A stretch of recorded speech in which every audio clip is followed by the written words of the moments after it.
Hey, salut! Merci d'avoir lancé cet épisode. C'est mon dernier épisode enregistré en Belgique avant un moment. J'aurais aimé en enregistrer beaucoup d'autres parce qu'il y a beaucoup de talent sur la scène belge, mais je le ferai à mon retour. Au moment de la sortie de l'épisode, ça y est, je dois être arrivé dans mon Airbnb de Montréal parce que j'ai décidé de faire une pause carrière pour partir plusieurs mois à Montréal pour essayer de faire un maximum de scènes là-bas et suivre des cours du soir à l'École nationale de l'humour, ce qui est mon rêve depuis que j'ai 16 ans, je crois. Donc voilà, le rêve s'accomplit enfin. J'espère pouvoir continuer le podcast à Montréal, mais il va falloir un petit temps d'adaptation. Faut que je trouve un boulot, faut que je trouve un logement. J'aimerais bien faire quelques scènes aussi pour me déstresser, mais ça va aller. Mais j'ai en tout cas envie que le podcast dure dans le temps. J'espère réussir à interviewer tous les humoristes québécois que j'adore. Mais voilà, on va essayer de trouver le temps de le faire.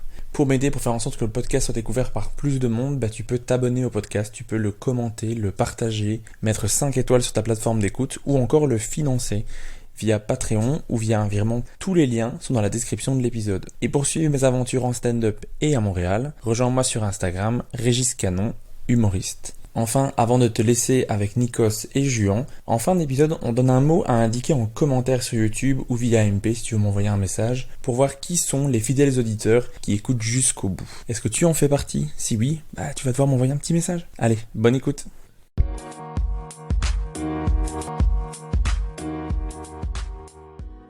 Bonjour et bienvenue dans ce nouvel épisode. Aujourd'hui, je reçois deux humoristes qui me font beaucoup rire. Je reçois Nikos et Juan. Comment ça va? Ça va. En vrai, ça va. Ouais, ça va. Ça va. Ouais. Ça va. Pour commencer cet épisode, je vais vous demander, est-ce que vous pouvez présenter l'autre? Non, Quel type d'humoriste il est? Comment il est avant? Teste ce genre de truc. Oui. Donc quel type d'humoriste il est? Comment il est avant une scène? Comment il est sur scène? Quel genre d'humour il a? Qu'est-ce qu'il aime aborder? Allez-y, dites-moi. En même temps? Peut-être pas en même temps. Chacun son tour. Personne va nous entendre. J'ai pas donné la consigne au départ de pas parler en même temps parce que je trouvais ça logique. Ok. Il y a des trucs logiques, d'accord. C'est pour savoir. Attends, du coup, donc on décrit le type du. Enfin, juste on décrit la personne pour les gens. Waouh, qui les connaissent pas, consignes quoi. sont hyper simples. C'est ça le. Ok, d'accord. Non, parce qu'après il a donné plein de détails de quoi. C'était des idées. D'accord, pour nourrir l'inspiration. Il alimente. Écoute, ici à ma gauche, on a un petit Juan Rodriguez. Rodriguez. Avec un S. Parce qu'il n'est pas Espagnol. espagnol. Écoute, ça fait combien t'as commencé quand toi? J'ai commencé en septembre de l'année passée. Donc vraiment, On a un. aucune légitimité d'être ici. Mais on le a- plaisir. on le a- plaisir. Voilà, le plaisir déjà. On a un humoriste qui, pas qui se lance parce que t'as passé l'étape de se lancer. Enfin si, ça dépend en fait. Non, t'as quand même dépassé l'étape de se lancer. Donc un humoriste qui émerge. En tout cas, qui se démarque par son aisance sur scène et ses impros, beaucoup de qualité sur tes impros de manière générale dans le milieu.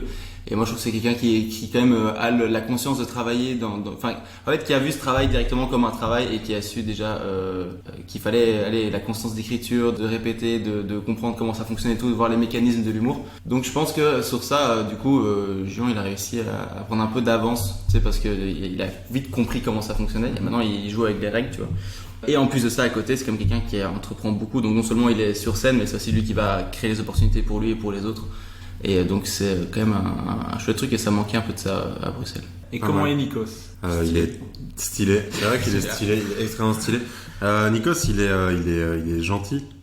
Mais pas au sens péjoratif du terme. Au sens, il est vraiment gentil. Je pense que il s'entend bien avec tout le monde, je crois. Il s'entend bien avec tout le monde. Il y a une personne à qui je m'entends pas. C'est vrai. Mais je le dirai pas. Si.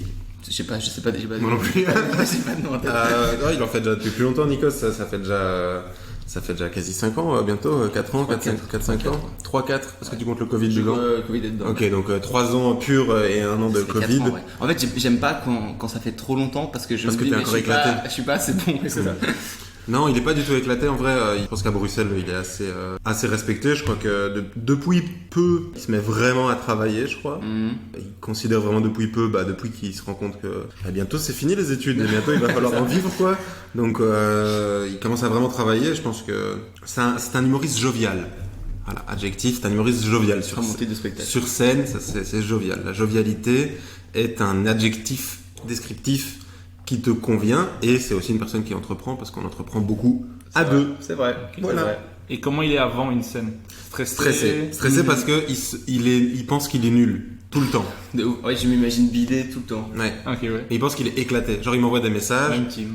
Non, mais vraiment, genre, à un point, il va faire un set qui marche, mais il t'envoie des messages. Ouais, mais il n'y a pas de blague là-dedans. Alors que ça a déjà marché. Ça fait 2 ans que je le fais. 300 et il marche, tu sais. Et vraiment, pas beaucoup de confiance en lui pour ça. Et quand il sort de scène, parfois, un excès de confiance. Mais qui se calme très très vite.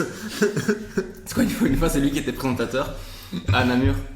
Et tu sais, c'est une soirée, c'était pas. Enfin, si, c'était cool, mais. C'était gentil.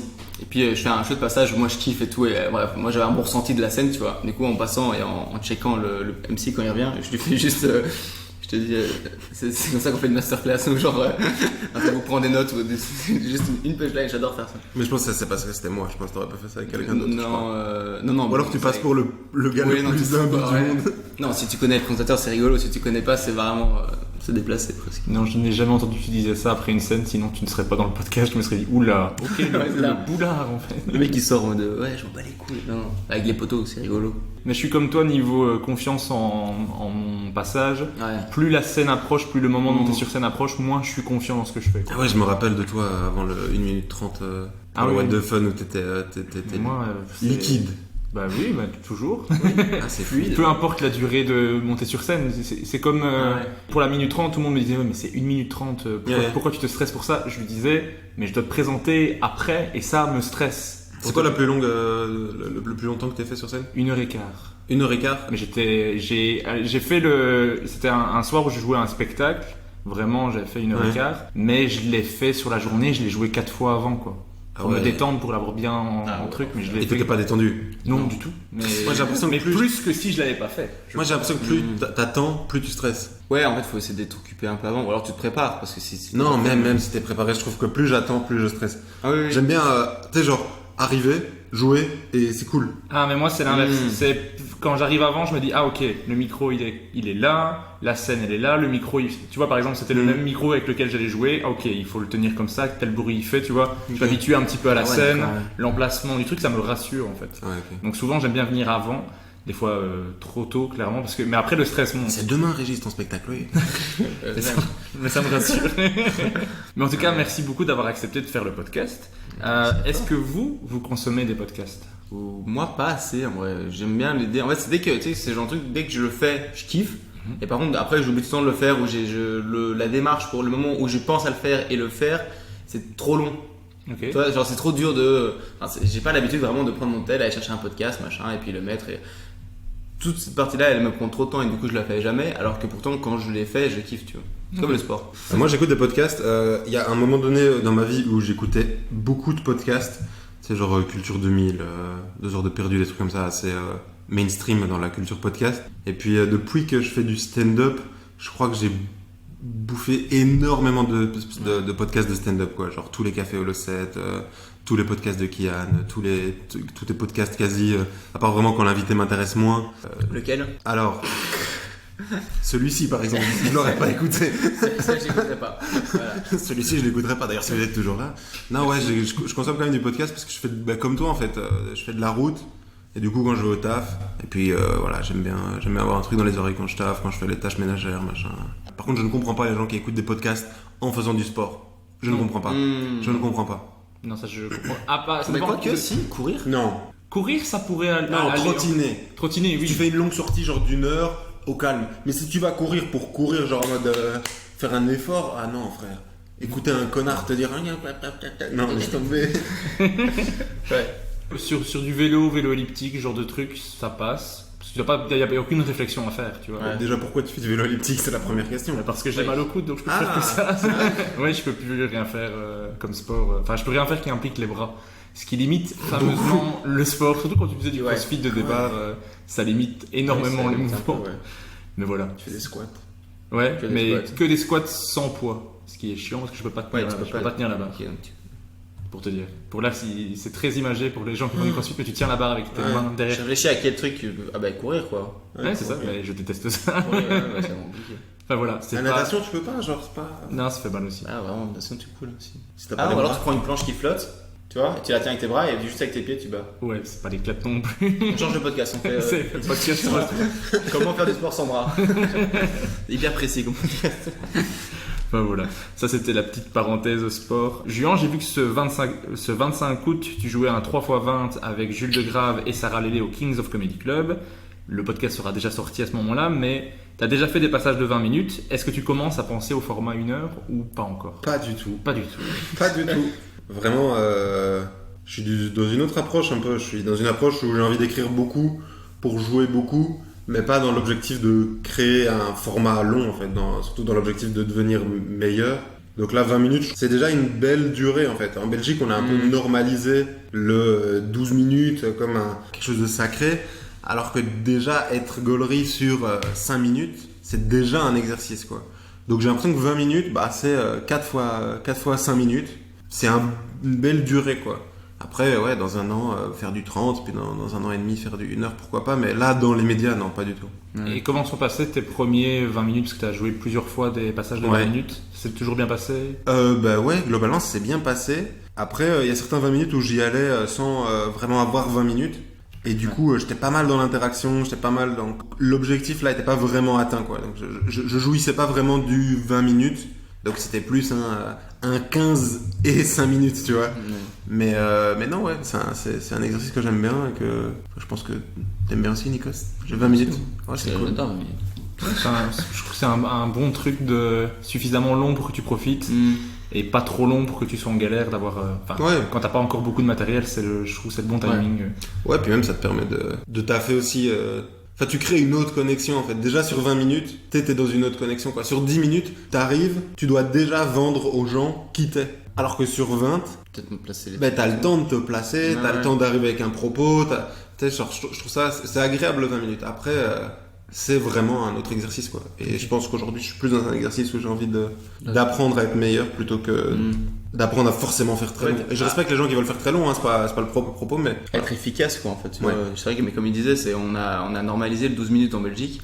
Et c'est normal qu'après 1 ou 2 mois de scène, tu joues de 12 minutes. Même pas un mois de scène. Ouais, j'ai fait une scène de 6 minutes. Et puis après, Rudy, il m'a dit, maintenant c'est 12. Hein. Ouais, t'es en mode, c'est-à-dire que tu viens de faire une scène, donc tu viens de tester l'expérience de monter sur scène, faire rire des gens, ce qui est déjà une configuration que tu fais jamais autre qu'avec du stand-up. Et on te demande de doubler ce que tu viens de faire. Genre, frère, à Paris, moi, j'avais été jouer un mois en mai. Sur tout le mois, je crois que j'ai dû jouer 1 ou 2 fois 12 minutes. Et tout le reste, c'est des 6 minutes, des 5 minutes, des 3 minutes. Et genre, t'es en mode, mais voilà, en fait, là, on nous apprend à être efficace. En fait, tu montes, t'as 5 minutes pour convaincre les gens. T'as pas convaincu après 5 minutes, ça dégage. Et je trouve que c'est un truc où, en Belgique, j'ai l'impression qu'on a un peu trop pris l'habitude de faire une vanne. Et puis 2 minutes après, il y a une deuxième vanne. Et t'es en mode, mais en fait, c'est qu'il fallait combler tout le reste. J'avais parlé de ça avec InnoJP, super podcast en 2 épisodes dans Humeur Humoristique. Non, mais je le fais avant que tu le fasses parce que je te connais. Et Inno, il disait, en fait, en Belgique, on a trop d'eau.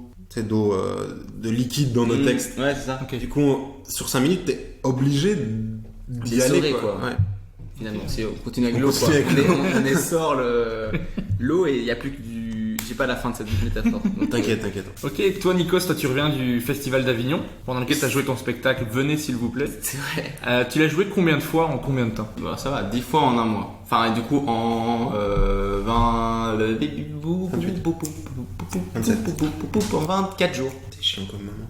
Ouais, pardon. 24 jours, 10 fois, ouais. Ok, mais 10 fois en 24 jours par rapport à d'habitude où tu joues c'est énorme, une fois par mois. Ouais. Okay. En fait, c'est ça qui était cool avec Avignon, c'est que ça a permis en termes de maîtrise de spectacle et d'expérience, on a vraiment fait ce qu'on aurait fait en un an, en un mois, quoi. Genre vraiment un an, c'est pas genre une exagération, c'est une fois par mois, c'est ok, en 10 mois. Donc je trouve ça ouf en termes juste de maîtrise de spectacle et de comprendre l'exercice du 1 heure, c'est intéressant, tu vois. Okay. Genre, je crois qu'on a tous un peu pris en expérience à ce niveau-là en tout cas. Et comment ça s'est passé ton Avignon ? C'était cool, hein. C'était déjà, je commence avec gros respect à tous les humoristes qui font une date par jour pendant un mois. Et qui n'ont pas une villa avec piscine. Et qui n'ont pas une villa avec une piscine et et qui doivent aussi flyer eux-mêmes et tout. Et genre je dis putain, mais en fait c'est vrai que quand c'est ton premier, en fait je crois que tu découvres vraiment le délire et tu dis ok d'accord, c'est ça en fait. Tout le mois c'est quand même épuisant. Il y a beaucoup de trucs. Moi j'aime bien, je suis un peu casanier donc j'aime bien avoir mes repères et tout. Et là pendant un mois on a fait que villa centre d'Avignon.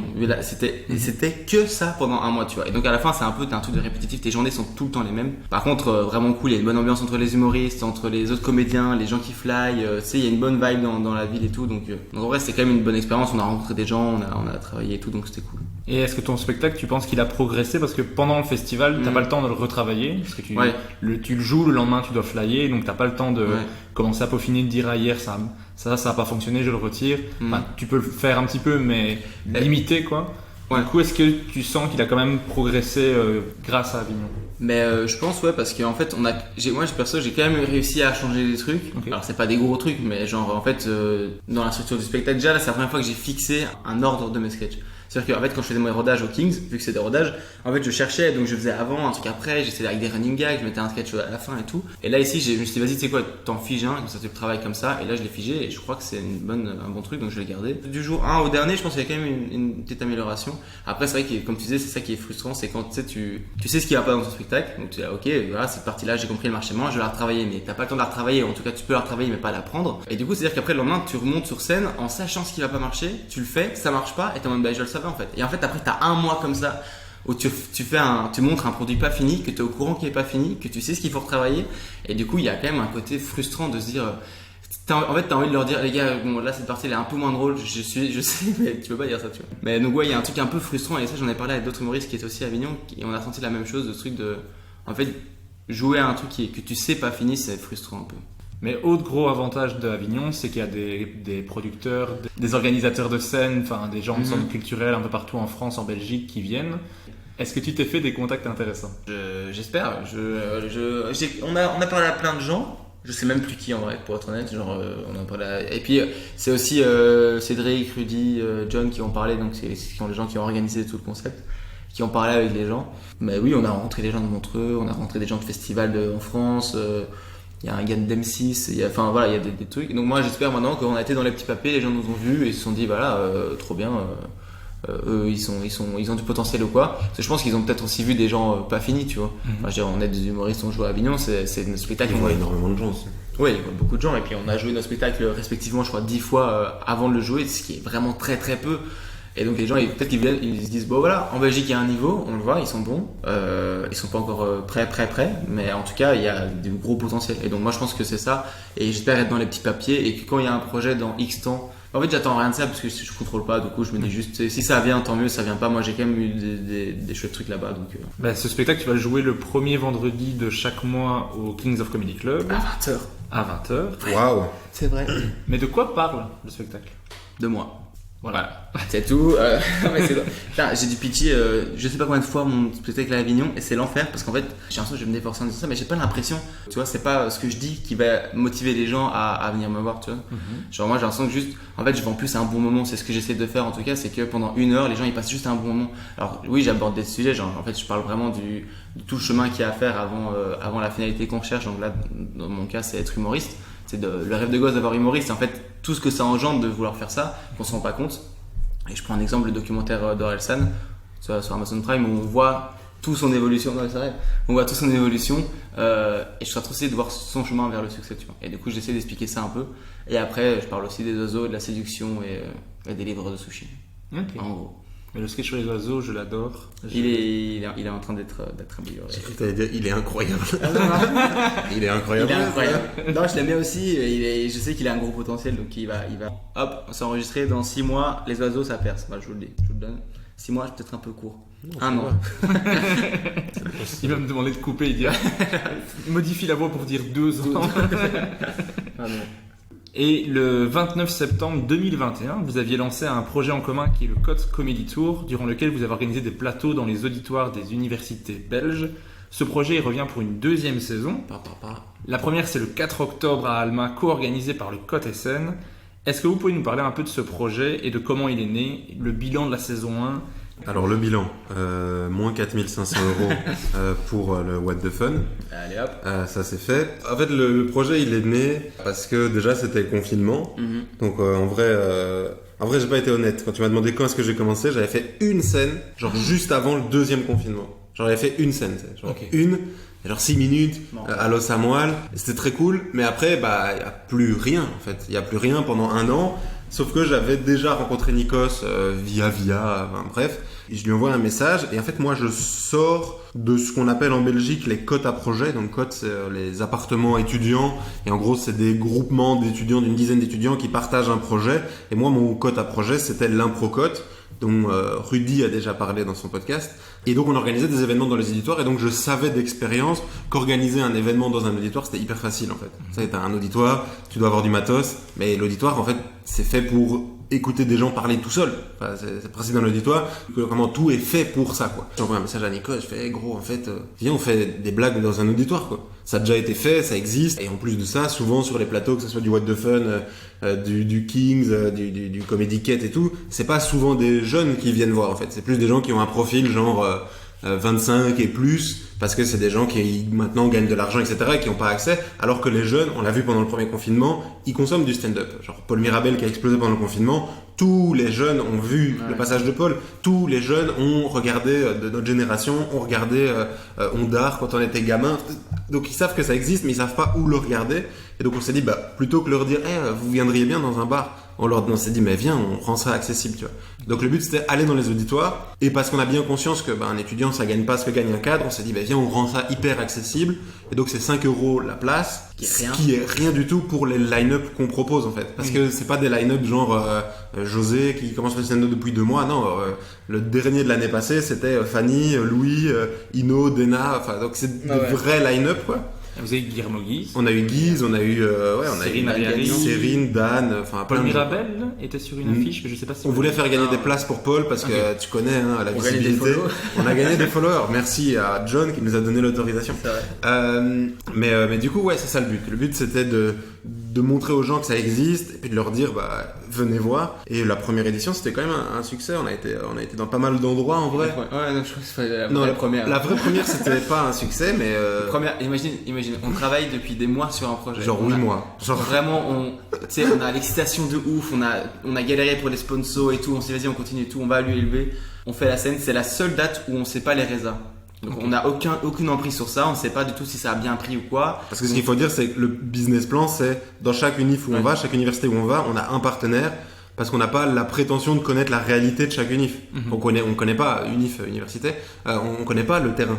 On connaît pas le terrain, donc on se dit on va trouver un partenaire. Et donc là, on dit votre rôle en tant que partenaire, c'est de gérer les réservations et de gérer la com. Et c'est vous qui gérez parce que nous, on sait pas. Okay. Et théoriquement, ils devraient savoir comment faire parce qu'ils ont déjà organisé le truc. Bref, on va là et tout, et au fur et à mesure du temps qui arrive, je sais pas, il est 19h30, on arrive pour ça à 20h, et on voit qu'il y a vraiment pas du tout beaucoup de gens. On avait réservé un auditoire de 400 personnes et il y avait 40 personnes. Eux avaient réservé un auditoire de 400 personnes. Et donc on était 40 dans un auditoire de 400.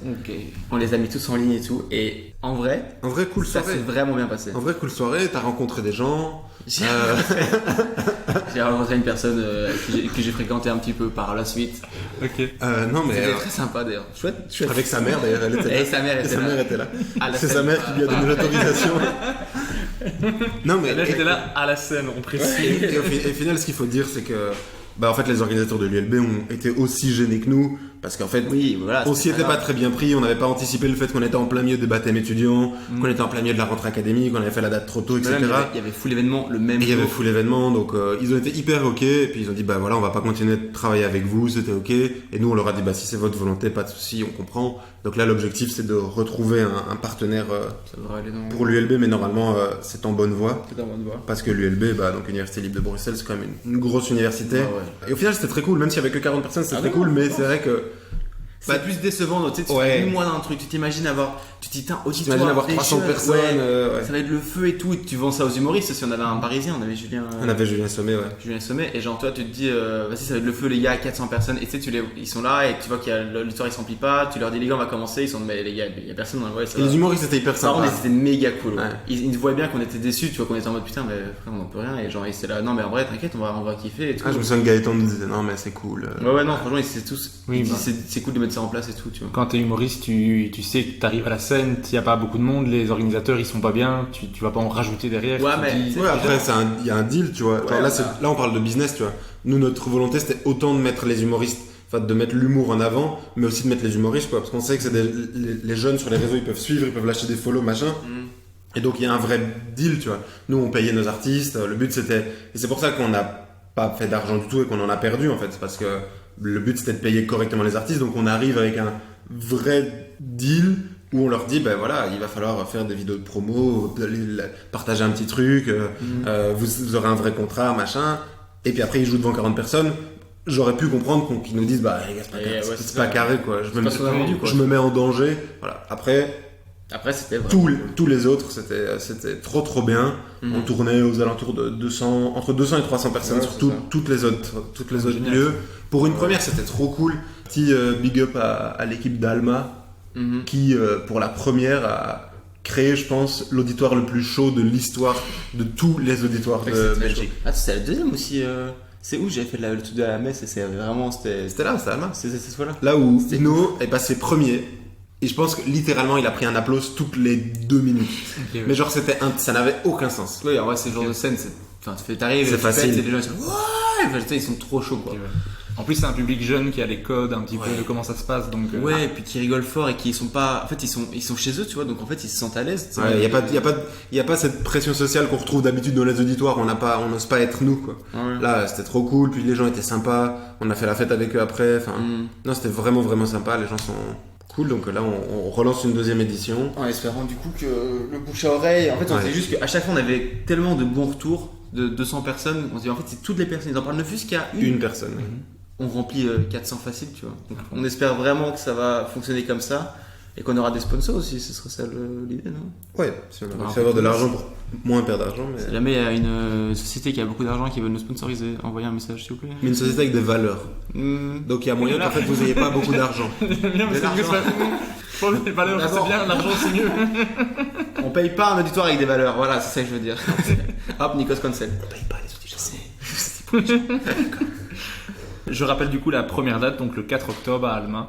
Pour ceux qui veulent aller voir ça. Je la note aussi, moi. Est-ce que j'ai oublié de mentionner quelque chose par rapport à vos actualités respectives? Vous m'aviez parlé de la saison des 20-20-20 par message. Ouais. C'est quoi? T'as fait un AVC là? Ouais. Bah pareil, ça. C'est la même. Ça a commencé de la même façon. Ouais. On allait à Liège en voiture. Parce que tu dis Liège, toi. Pas Liège. Non, c'est une ville en 2 mots. C'est une autre ville. Toi, tu penses à Liège avec le carré.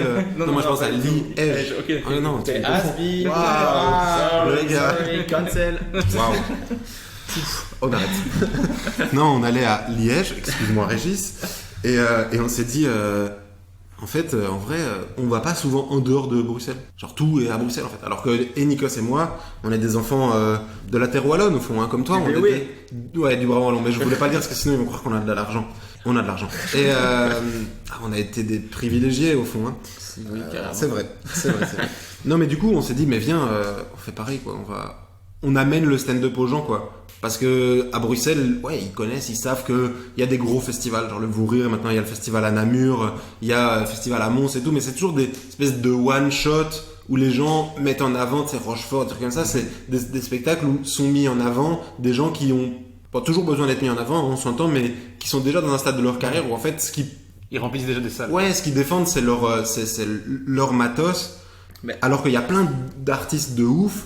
Et c'est hyper facile à organiser, et du coup on a commencé à faire ça. Toi là dans ce genre de truc, j'ai l'impression que ce qu'on met en avant du coup c'est la personne et tout, mais nous avec les 20-20-20, ce qu'on met surtout en avant c'est la discipline. Ouais. Voilà, ça. C'est en fait c'est faire connaître le stand-up. C'est quoi le stand-up? C'est quelqu'un qui arrive sur scène, qui parle, qui te fait des vannes et tout, pour passer un bon moment pendant 1 heure, et genre ça les gens ils connaissent vraiment. Tu sors un peu de BX, tu vas dire stand-up, même stand-up les gens ils sont là, je sais pas c'est quoi. On a joué à Chastres, qui est un petit village dans le Brabant wallon.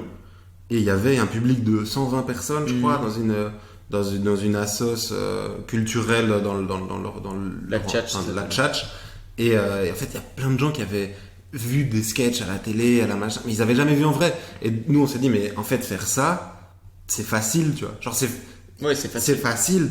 Nous, on est 2, on trouve 2 autres personnes pour faire une première partie et un autre 20 minutes, ou un ou deux fait 10 minutes et on prend 2 autres 20 minutes, peu importe. C'est une config hyper simple. C'est hyper simple, tu vas une voiture, tu fais le trajet. Tu fais un chapeau, pas de chapeau. L'année prochaine, ça sera sans doute des entrées payantes parce que c'est plus facile en termes d'organisation.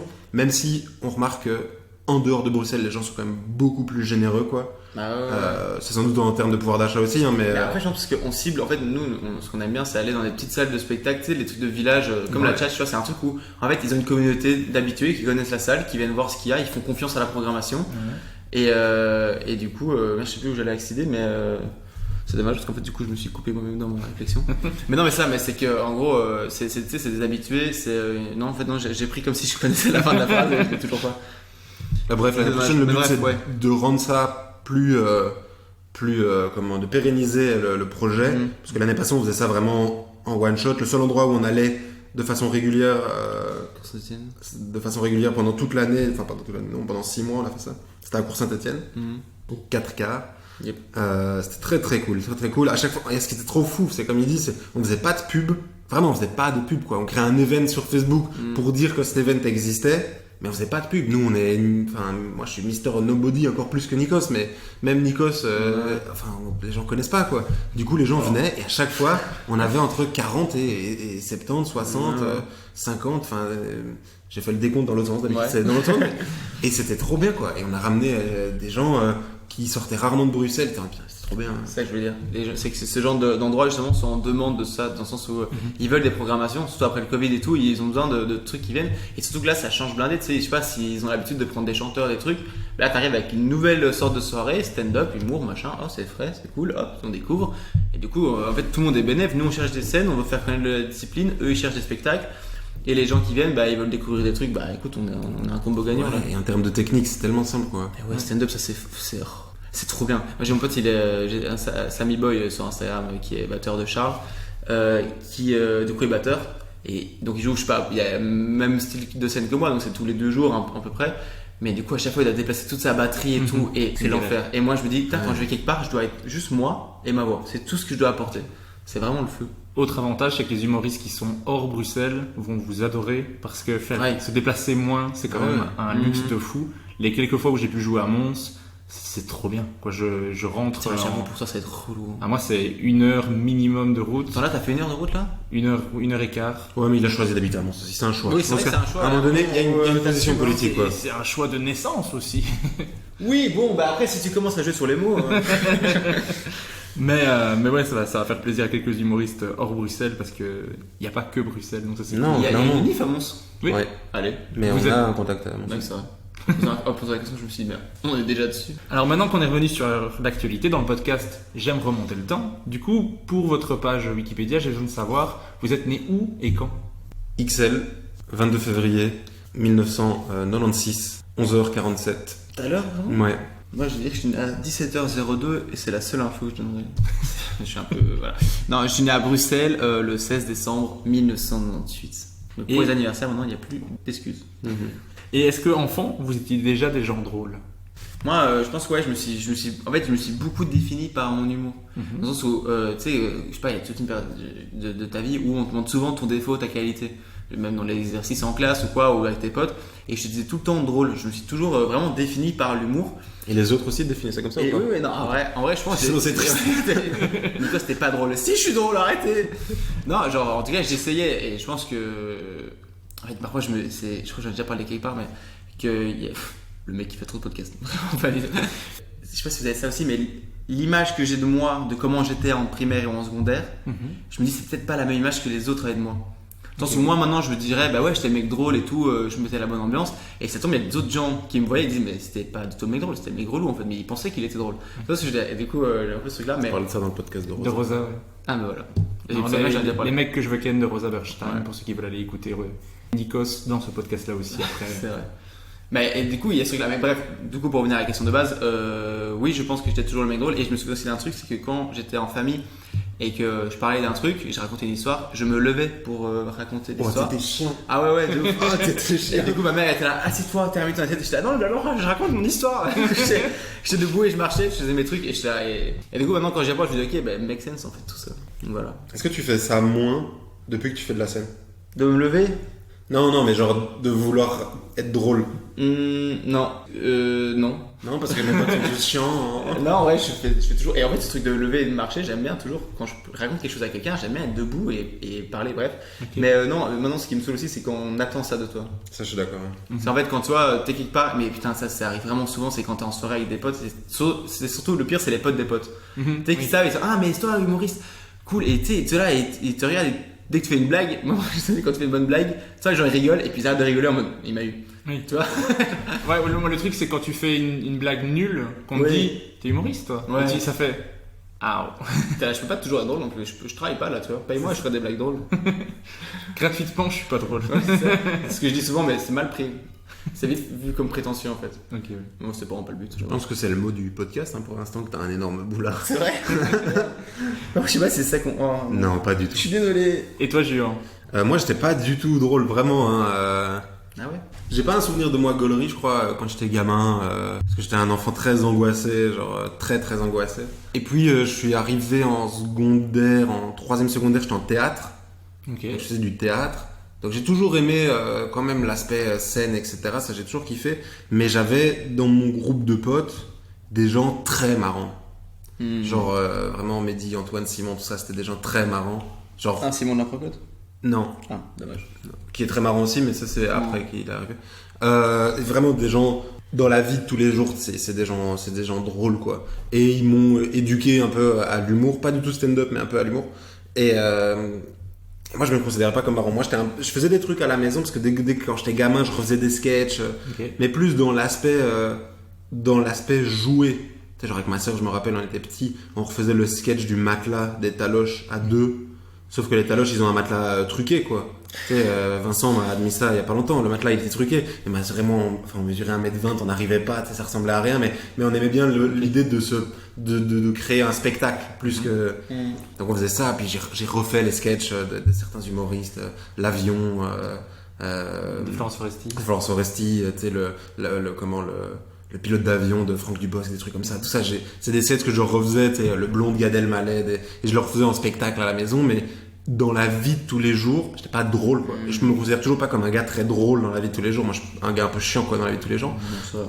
Si je t'améliores. Non, t'es un gars drôle. Tu fais tout le temps des blagues. Non, tu sais, je suis pas blagues. bout en train, quoi. Je suis pas bout en train. Non, mais tu suis les. Enfin, non, je veux dire, tu suis les délires, mais ça peut être hyper pas bien vu, mais c'est pas Pas ça. de personnalité. Ouais, c'est ça. C'est pas ça, c'est genre, je veux dire, t'es pas relou non plus, tu vois. Non, mais il y a quand même un kilomètre de distance entre les deux. On peut pas. Enfin, quand nous on est ensemble, on se marre. Genre, Ouais, mais tu on est vois. potes. On est potes, tu vois. Je suis pas le gars qui va faire de l'entertainment pour tout le monde, tu vois. Ouais, Genre, d'accord. c'est pas du tout ça. Oui, ok, je vois. Même si ça me fait plaisir parfois, tu sais, de raconter une histoire, de machin, mais non, je me considère, j'étais pas un gars drôle, quoi. Moi, Toi, t'étais on a vraiment deux départs différents, j'ai l'impression. Dans le sens, toi, t'es le gars qui était un peu enfermé sur lui, mais du coup, qui à la maison en secret, il fait des trucs, et puis, tu sais, qui maintenant va se développer, et qui va beaucoup travailler l'écriture, et du coup, hop, il y a.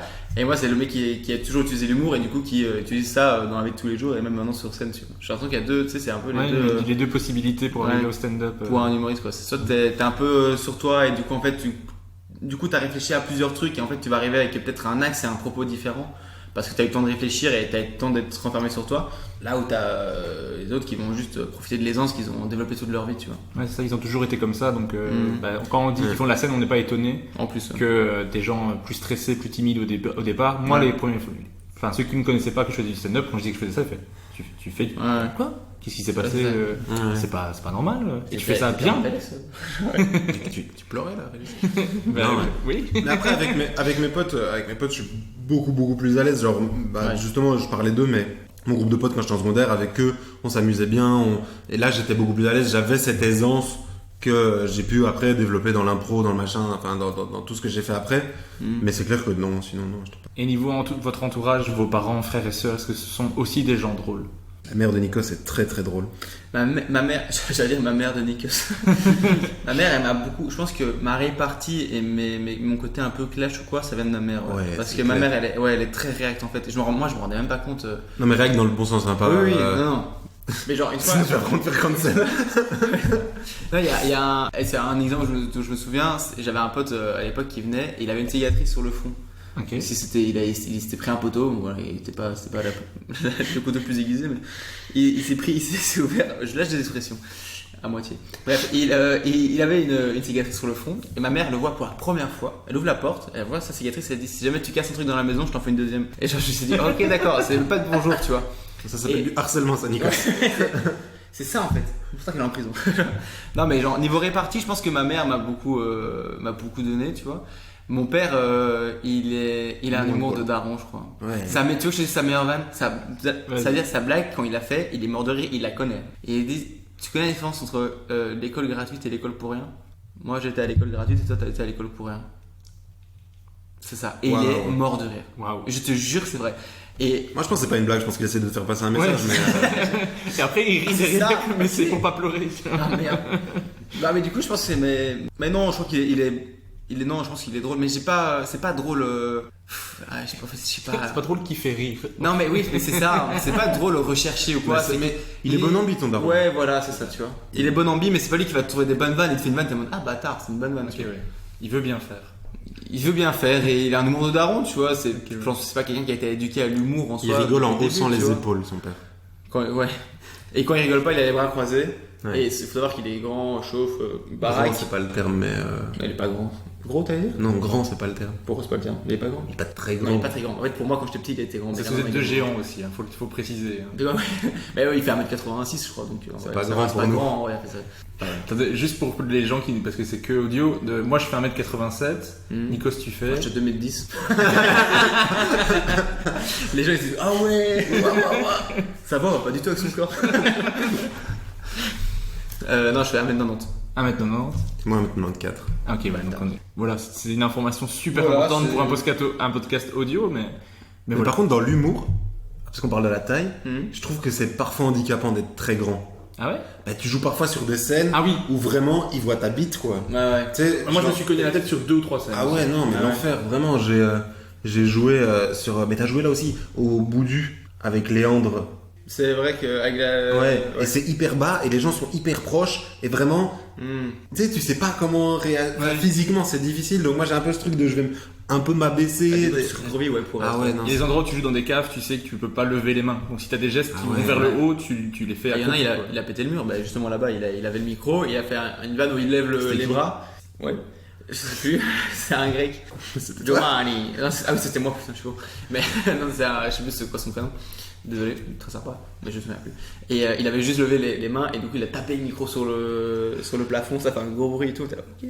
Donc ouais, c'est vrai qu'il faut faire attention quand t'es un peu plus grand. Voilà, c'est une problématique qui n'est Voilà. pas assez abordée dans le stand-up, voilà, on l'a dit. Qui est pas non plus. Qui est pas non plus, non, ouais, important, vraiment. quoi. Il y a d'autres Ouais, trucs. notre vie va bien, quoi. C'est les problèmes d'hommes hétéros blancs. Blanc. Oh putain, On est trop grand comme le plafond. Oh non, Ah non. on correspond trop au standard de beauté. Et toi, Julien, ton entourage, est-ce que ce sont des gens drôles? Alors ma mère est pas très drôle, ma mère est neutre, je dirais.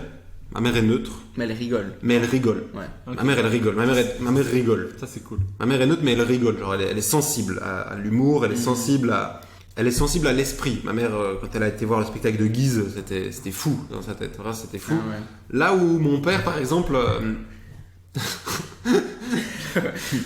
Il aime pas.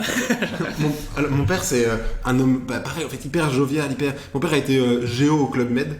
Ok. Donc gentil organisateur au Club Med, et donc c'est un gars qui a la bonne ambiance, et, il aime bien raconter des histoires, il exagère toujours, enfin tu sais genre le bon pote en soirée, tu sais, il tient pas du tout l'alcool, donc au bout de deux verres de vin il est bourré, enfin tu sais genre hyper bonne ambiance, genre, hyper cool, et donc c'est marrant, c'est un peu le jour et la nuit entre mes parents. Ma mère parfois elle est morte de rire ce que mon père fait, parfois elle est en ah non c'est pas drôle ça, et mon père il est toujours dans la bonne vanne et tout.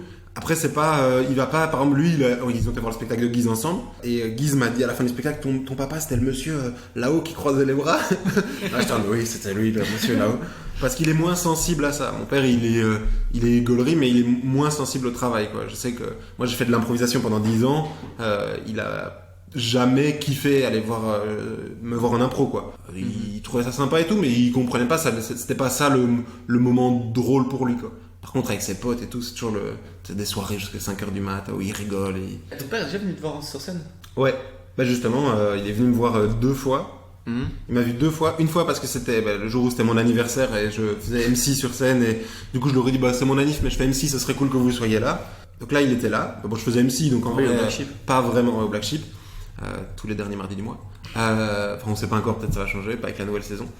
Et donc là il était là, et puis sinon il m'a vu faire la première partie de Guise, justement, et il est biaisé parce que du coup dans le passage que j'ai fait pour la première partie de Guise, je parle de lui, et du coup il trouve ça marrant que je parle de lui, parce que je raconte des trucs qu'il fait lui, que je tourne un peu... Oui, qui sont drôles. qui sont drôles, Tu tu dis vois. pas des trucs. Non, je dis pas des Père, trucs il est comme... relou. Non, mon père est casse-couille. Non, pas du tout, je te raconte des trucs sur lui. Et c'est marrant parce que le fait de parler de lui, je trouve que ça a créé une nouvelle relation avec mon père, tu vois. On a désacralisé certains trucs, donc ça c'est cool. Donc là, il va rigoler, mais je pense que si une autre personne faisait le même type d'humour que je ferais, il rigolerait pas, quoi. Ok, ouais.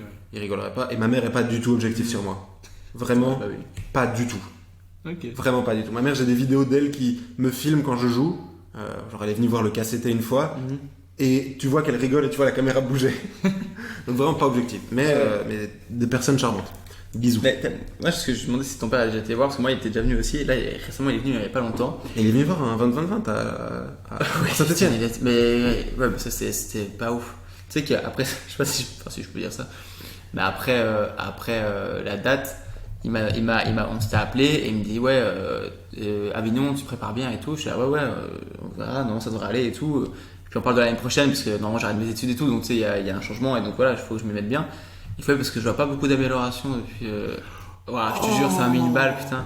Parce que ça faisait genre, je sais pas combien de mois qu'il m'avait pas vu. Il voit une scène à la Saint-Etienne où là, cette fois-là, ça avait moins bien été. Il y avait pas beaucoup de gens. Oh, la violence. Il y avait pas beaucoup de gens. Il y avait 6 de ses potes. Donc moi, c'était horrible parce qu'en fait, sur 20 personnes max, il y avait 6. C'était les potes de mon père il y a longtemps que j'ai connu depuis toute ma vie. Enfin, genre, du coup, c'est pas du tout objectif et c'est dur de faire des blagues sur ça. Bref.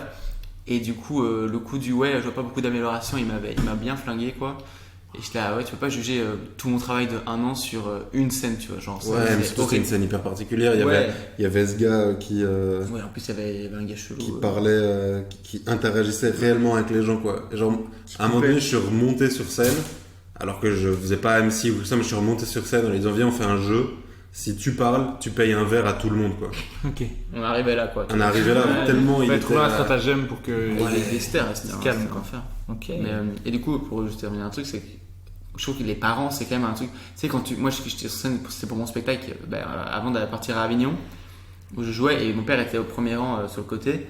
Et c'est horrible de jouer et de voir que ton père il rigole pas. Ouais. Enfin, moi, je trouve ça. Tu sais, quand tu vois, surtout que nous, on a des darons qui, quand ils rigolent pas, ça se voit. Il est pas. Physiquement, c'est des frigos, nos parents. Ouais, ils font pas un effort pour me voir, t'inquiète, je passe un bon moment, tu vois. Ils sont juste là, ils croisent les doigts, ils te regardent. Et eux, c'est leur manière. Moi, j'ai ça aussi quand je vais voir un concert, donc en vrai, je peux pas juger. Mais en fait, c'est frustrant, tu fais des blagues et tu te dis, mais putain, il est en train de se dire, pourquoi il prend pas des études? C'est horrible. Ouais. Et à l'inverse, quand tu À la vas fin, il tape rigoler. dans le dos, il fait, c'était bien. Ouais, c'est ça. Ou même quand tu vas rigoler, par contre, là, t'es en mode, ah voilà, je t'ai eu. Peut-être c'est parce que tu te mets une petite pression en plus. Moi, il y a ma marraine qui est venue me voir il y a pas longtemps, qui est à mon avis la personne qui me trouve le plus drôle au monde. Parce que en temps normal, je la fais rire tout le temps, mais elle rit fort, je l'entends. Elle est venue me voir à une scène et je me dis, ah, elle rit là. Et après, plus de rire. Je fais, putain, je la fais pas rire du tout. Vraiment, pendant que tu joues, je fais, elle rit pas là en fait. Elle rit pas. Mais qu'est-ce qui se passe? C'est vraiment nul parce que c'est quelqu'un qui est déjà acquis à ma cause au départ, tu vois. Elle pourrait arriver sur scène, prendre le micro et dire, le prochain, c'est le plus drôle que vous avez jamais vu de votre vie. Et après, en fait, j'ai rien dit. Il est pas en forme, tu vois. Et c'était compliqué. Ça. Et tu en as parlé après? Ouais, mais on en a Tu dit. sais pourquoi elle a pas rigolé? Elle a vraiment pas trouvé ça drôle ou genre juste. Mais en fait, tu sais, t'as aussi l'ambiance du spectacle qui fait que comme les autres riaient pas non plus, t'as rié moins, c'est pas une scène qui s'est très bien passée. Mais il y a aussi des choses qui avaient été moins bien amenées. C'est peut-être mieux qu'elle ait pas rigolé du coup. Ouais, Parce que sinon ça aurait été gênant pour tout le monde. Genre les gens ils rigolent moyen et il y a une meuf au premier rang qui rigole hyper fort. Mais après, je pense que je m'étais mis aussi la pression parce que je savais qu'elle était là et du coup comme j'entendais pas rire à la première, après je me suis dit ah merde elle rit pas et tu sais quand t'es dans ta tête, après tu joues moins bien quoi. Ouais, non, moi j'ai eu ça, une des toutes premières scènes que j'ai fait où ma mère était là. C'était la brouette, la première de la brouette sur la grande place, plateau du What the Fun par Nikos, 2 fois par mois. C'est quand? Jeudi. C'était la toute première, et donc on connaissait pas vraiment le lieu, on savait pas comment ça se passait. Et ma mère est venue parce que c'était sur la grande place, la plus belle place du monde, pas trop beau. Et ma scène s'est pas très bien passée. Et je pense que c'est parce qu'au départ je m'étais mis une pression de ouf parce qu'elle était là, tu sais. Ok, ouais. Alors qu'en fait, tu sais, je vois, il y a c'est une personne. Ouais, il y a 70 autres personnes que tu connais pas qui viennent juger un truc, et là t'as ta daronne et c'est elle qui te stresse le plus. En vrai, s'il y a bien une personne qui va normalement le moins te juger et le moins te faire de retour négatif, c'est ta mère, tu vois. Ouais, et puis t'as pas envie même, de décevoir quand même. Oui, c'est ça. et puis même si elle aime pas, potentiellement c'est une personne qui va te revoir plus tard, à qui tu pourras montrer que t'as J'espère. progressé. Que quelqu'un qui te trouve complètement nul, il y a de grandes chances qu'ils viennent jamais te Ils viennent revoir. jamais. C'était souvent on dit ouais si c'est un beat c'est pas grave, les gens ils oublient. Bah là ils oublient pas quoi, tu le revois le lendemain pour le repas quoi. Ouais, c'est ça. C'est pas le matin, alors Et est-ce que quand vous étiez jeune, vous alliez voir des spectacles en famille, vous regardiez beaucoup de comédies à la télévision? Toi, tu as parlé tout à l'heure des Inconnus, du Bosque, de Florence Foresti, donc je suppose. C'était YouTube surtout. Surtout YouTube. C'était YouTube mais pas de spectacle. Ok, pas de spectacle. Sketch. Ouais, que des sketchs sur internet, mais vraiment pas de spectacle. Ok. Et on me demande qu'à en rire en vidéo sur YouTube parce qu'on n'avait pas le droit de regarder la télé à ces horaires-là. Ok. Donc que des vidéos. Mais sinon, non, pas de spectacle. Je pense que le seul spectacle un peu drôle qu'on ait vu, c'était Sois belge et tais-toi, qui est pas du tout du stand-up, quoi. Donc, non, pas du tout de... C'est quoi quand ça belge, c'est toi? Ça existe plus maintenant, mais... Ça dit quelque chose, j'ai Ça, ils imitent les politiques et ils font des blagues sur toutes les... sur l'actualité pendant toute ton année, quoi. Ok, ça. d'accord. Et donc chaque année ils refont avec les nouvelles actualités. Ouais. Faut être calé politique pour comprendre les Ouais, c'est ça. Donc tu regardais surtout des sketchs, des extraits. Ouais. Et est-ce qu'en voyant ça tu te disais ouais moi je vais faire ça? Pas du tout. Pas du tout. Ok. Pas du tout. Vraiment, non. Ok. Hmm. Et toi Nikos? Moi, j'ai regardé les mêmes vidéos en vrai. Franck Dubos, j'ai eu ma petite période aussi. Florence Foresti, pareil. Et donc tout ça, c'est sur les formats de sketch YouTube. Ondar aussi. Donc on demande qu'à en rire. Par contre, ma mère m'avait amené quand même voir des spectacles. Mais c'était genre Kev Adams dans des gros zéniths, c'était Gad Elmaleh dans des gros zéniths, Jamel Debbouze, Gad Elmaleh et Kev Adams. Je crois que j'avais vu ces trucs-là. Je suis allé voir Ça, le c'était groupe. pas longtemps, ça, en plus. De quoi? Ça, c'était pas longtemps, du coup. C'était genre il y a 6-7 ans. Ah, c'était il n'y a pas si longtemps, non. J'ai retrouvé les tickets, donc c'est rigolo.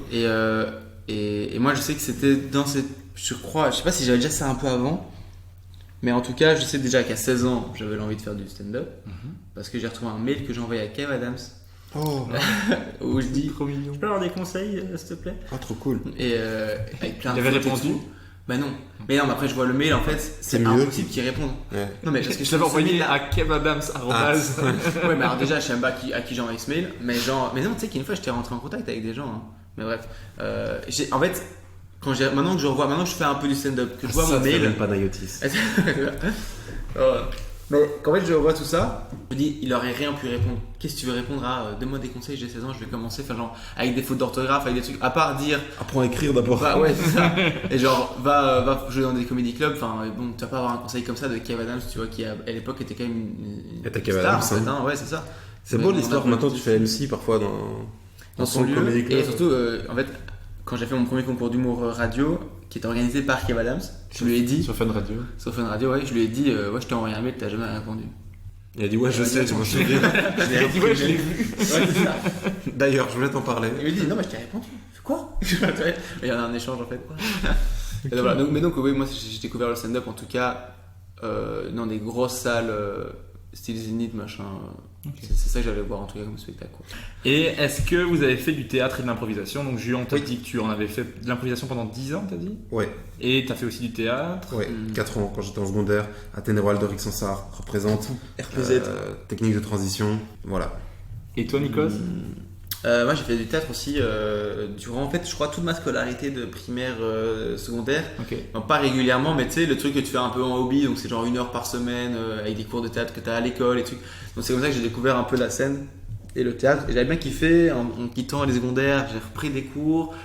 Quand j'ai senti que je devais vraiment me lancer dans le stand-up, j'ai fait 1 an où j'avais pris 12 heures de théâtre par semaine où en gros j'étais à Namur et j'avais pris des cours à Louvain-la-Neuve, à Bruxelles, à machin et en fait tous les jours de la semaine j'allais à un endroit différent pour faire mon cours Ok. et ça j'avais fait ça pendant plusieurs mois parce que le but était en fait de me lancer dans le truc tu vois et l'année d'après c'est là où je me suis lancé dans T'as fait de l'impro aussi.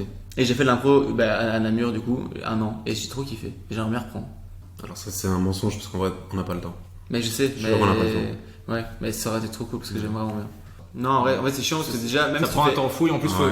en plus si tu t'investis pas dans la troupe, Ouais. c'est vraiment chiant parce que t'es juste le gars qui vient jouer et qui repart parfois après. ouais, qui parfois vient pas enfin, Ouais. tu vois. C'est pas très Ah cool. non, moi j'ai toujours une équipe où on s'entraîne on a un coaching par mois. Ok. C'est une équipe de potes qui ont tous des équipes à côté et le but c'est juste de se retrouver. Ah, Et déjà là, une fois par mois, je suis déjà pas très Ah, investi et je m'en veux, tu vois, je m'en veux parce que c'est vraiment des potes et du coup je leur fais porter tu sais, une charge mentale d'organisation et tout. Mais juste, je kiffe trop garder quand même un petit peu. je comprends. Et est-ce que tu sens que l'impro c'était utile maintenant que tu fais du stand-up? On va pas mentir, hein, je pense que l'impro ça t'apprend à être à l'aise sur scène. Après, c'est 2 exercices différents. Hein. Vraiment, Ouais. genre même l'impro que tu vas faire avec des gens, genre une interaction publique, c'est pas de l'impro, c'est 2 exercices différents. Moi, ça m'a aidé à être à l'aise sur scène. Ok. Mais c'est pas la même chose. Quoi. Je pense que c'est le vrai truc, c'est surtout l'aisance sur scène quoi. En fait, il va se retrouver dans une histoire de 400 personnes et ça va, tu vois. Dans le sens où ça va. En tout cas, quand tu le vois, ça va, tu vois. Il va être là, libre de ses mouvements, mais savoir parler et tout. Là où en fait, on se rend pas compte, mais il y a des gens où tu les mets devant un auditoire de 400 personnes, ils sont tétanisés, tu vois. Ouais. Et en fait, là, du coup, lui, quand il a commencé le stand-up, en fait, il avait déjà ce truc d'être en contact avec la scène, tu vois. Et moi aussi, j'avais un peu ce truc-là quand j'ai revu il y a pas longtemps la vidéo de ma première scène. Et c'est vrai que ça a l'air d'être. Je suis assez à l'aise. Bon, on voit, il y a plein de tics il y a plein de trucs qui vont pas, mais en fait, et c'était mon rapport à la scène avec le théâtre et mon groupe de musique qui, en fait, j'étais déjà habitué à monter sur scène devant une foule et que tout le monde te regarde. Et en fait, voilà, maintenant, après, le seul truc à apprendre, c'était de leur parler et les faire rire, quoi. Mais en tout cas, l'aisance de l'endroit de la scène était déjà maîtrisé, quoi, tu vois. Ok, ouais. Ouais, c'est vrai que moi, des fois, quand j'essaie de me rassurer sur scène, je me dis, si ça se passe pas bien, t'as déjà été sur scène avec aucun texte, donc Ouais. tu vas pas mourir, quoi. Tu sais que tu peux le faire, mais Ouais. après, Tu vas jamais mourir, c'est jamais grave en fait. ouais, c'est ça, mais c'est dur de se le dire avant de Oui, monter sur c'est scène. Ouais, large. Et qu'est-ce que vous avez fait tous les deux comme études? Bon, ça va être rapide, hein. Nikos, J'ai fait. Alors, j'ai commencé ingénieur de gestion à Namur, 2 mois. J'ai vu la taille des syllabus et qui est l'équivalent d'une école de commerce. voilà, et c'était. Je me suis vraiment dit, mais alors pourquoi je me suis menti autant à moi-même pour me retrouver dans cette situation? La pression sociale, t'es dans une école où tout le monde fait ça, tu vas pas faire autre chose. Ah ouais, mais tu sais, j'arrive et je vois les syllabus, frère, c'est des trucs mais énormes. Et moi j'étais là, mais jamais de la vie, écoutez-moi bien, jamais de la vie je lis tout ça, c'est sûr. Et genre, après 2 mois, j'ai dit vas-y, c'est ciao quoi. J'ai fait marketing pendant 1 an, à Namur toujours. C'est là que j'ai pris mes cours de théâtre. Et puis j'ai dit c'est ciao. J'ai pris espagnol, frère, je parlais pas du tout espagnol. Et là, je parle toujours pas espagnol. D'ailleurs, j'ai eu des situations hyper drôles avec ça, je crois. Où tu sais, la prof elle te demande d'aller au tableau. Je suis au tableau, je pète pas un mot d'espagnol. Elle me dit vas-y, je suis madame, je suis désolé, y a rien qui va sortir quoi. Alors, ouais, du coup, je termine marketing et puis je passe à Bruxelles et là je fais communication à l'IEX. Et du coup, tu vas arrêter pour le stand-up? Là pour l'instant, tu profites du système formidable Ouais. des allocations familiales. Tu sais, quand tu commences au stand-up, c'est impossible d'en vivre.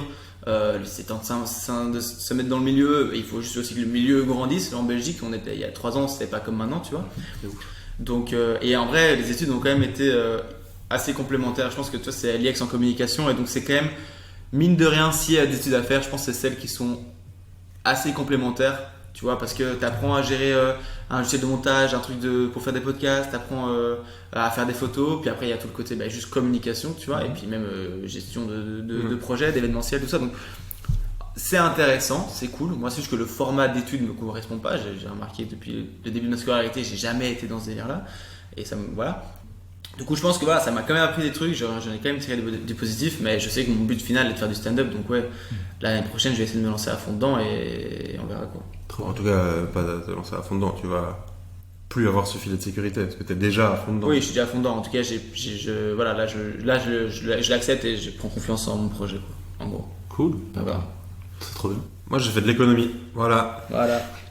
Ah, c'est moins pratique pour faire de la scène, hein, mais c'est bien. Là, c'est pour bien, le côté business de la scène. Ouais, mais vraiment, c'est pas du business, C'est pas la l'économie. même Hein. chose. Non. En le disant, je me suis dit, quoi, c'est pas la même chose. Ouais, je fais de l'économie. Et du coup, maintenant, tu travailles? Ouais, aujourd'hui, je travaille, je fais de la recherche en économie, justement.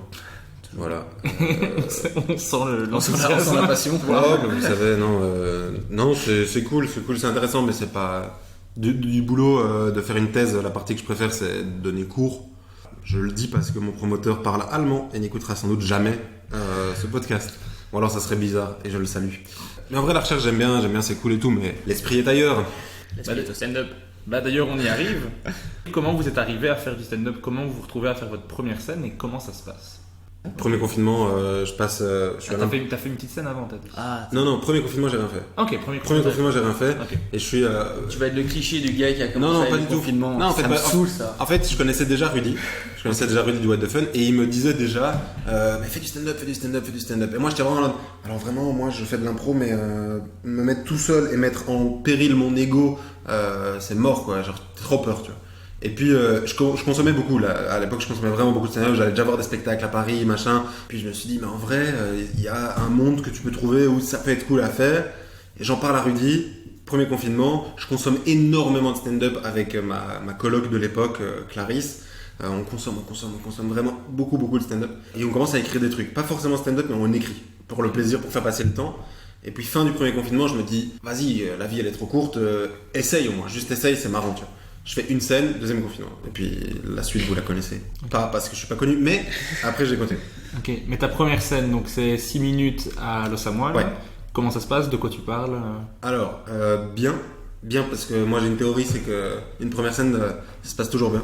Ouais, À part si vraiment il y a une dinguerie, mais il y a une espèce d'aura magique autour de la première scène. Bah, quasiment, dans tous les invités que j'ai eu pour le moment, je pense que quasiment tout le monde, la première scène s'est bien passée. Ouais. Donc ça, ta thèse a l'air de fonctionner. Moi j'ai mais- vu une première scène pas bien se passer quand j'étais à Paris, mais parce que le gars a oublié son texte et puis après ça l'a fait paniquer, je pense qu'il se mettait une pression de ouf. Mais le gars était bon, donc c'est dommage, mais ça s'est bien passé et je parlais de ma peur des écureuils. Voilà, j'ai plus jamais refait. Ah si, je l'ai fait une fois après, et puis après je me suis dit, c'est marrant, mais faisons autre chose. Et toi, Nikos, ta toute première scène? Toute première scène, c'était au Floréo, l'ancien bar du What the Fun. Enfin, là où il y avait des scènes What the Fun où il y avait souvent des premières fois et après ça c'est fini, donc c'est dommage. Mais comment tu t'es retrouvé déjà à connaître l'existence du Floréo et du What the Fun? Ah bah en fait j'étais encore à Namur à cette époque-là, je pense. Et je m'étais renseigné sur qu'est-ce qu'il y avait. Je me demande si j'ai pas demandé sur soit sur Google, soit sur. J'ai demandé à quelqu'un sur Google, c'est bizarre de dire ça. J'ai demandé sur Google. J'ai demandé sur Google. J'ai dit Google. Ou alors c'est quelqu'un qui m'a parlé du What the Fun. Je sais plus trop c'était lequel, mais en tout cas je suis allé voir une scène au Floréo du coup. Pour parler à Rudy, je l'ai rencontré et Raph et je leur ai expliqué, ils m'ont dit ok très bien, mais écoute on te met sur le formulaire, donc dans 3 mois t'auras un truc et donc j'ai attendu 3 mois, en attendant je me suis exercé, j'ai écrit et en fait j'ai remarqué que je travaillais vraiment beaucoup plus que maintenant, ouais, vraiment, parce qu'en fait j'écrivais mes trucs, je me souviens que je me reprenais la tête et tout et ça parlait, ma première scène ça parle de mon corps, enfin c'est énormément de mon corps, le fait que je suis mince, le cote, tout ça. Et je m'étais exercé de ouf et j'ai retrouvé une vidéo de ça et c'est l'enfer. J'avais joué devant mon groupe de théâtre. Ok. Et j'ai fait ça à 3 de mes cours de théâtre où à la fin du cours j'ai dit voilà j'ai envie de me lancer dans le stand-up. J'ai écrit un 10 minutes, est-ce que je peux vous le faire quoi? Et donc ils disaient ouais ok, donc ils se mettaient en ligne à 8 ou 9, Ouais, c'est bon, horrible hein. C'est horrible, mais c'est trop bien que t'aies pu le faire, quoi. Ah ouais Et que t'aies osé le faire aussi, parce que... Ah mais vraiment, je veux dire, quand je suis en train de parler, je me suis dit, mais en fait, je suis en train de me bousiller, c'est horrible, tu vois. Mais par contre, je testais vraiment mes vannes. Et Pire qu'une scène de cohésion. Franchement, ouais, parce qu'en fait, tu connais les 10 personnes, c'est des gens du cours de théâtre et tout. T'as à la fin, tu fais un truc, tu sais pas si c'est faux, c'est vrai, bref. Ma Et j'ai première retrouvé scène, une c'est vidéo ça de aussi. ça. Ah ouais, mais je Ah me ouais souviens. Ouais, pareil. Ma première scène, c'est devant 15 amis en demi-cercle devant moi dans une salle de fête toute petite, mais en demi-cercle comme ça, juste devant moi, pleine lumière, avec quelqu'un qui premièrement, qui fait mais c'est pas drôle, hein. Oh mais là tu là. sais que je suis juste là, je t'entends, tu vois. L'enfer. Si tu respires fort, je le sais, mais Ah si ouais, tu parles, ça, je l'entends, tu vois. Les gens, ils oublient ça. Mais donc, t'as pu tester ton cours de théâtre. Ouais, du coup, j'avais testé et tout. Et puis après, j'ai fait ma première scène, ça s'est bien passé, j'avais bien kiffé. J'ai eu des bons retours, du coup, ça m'a donné envie de continuer. Et... Après, je pense que j'ai direct. Je sais plus de quand c'est venu ce truc d'humoriste.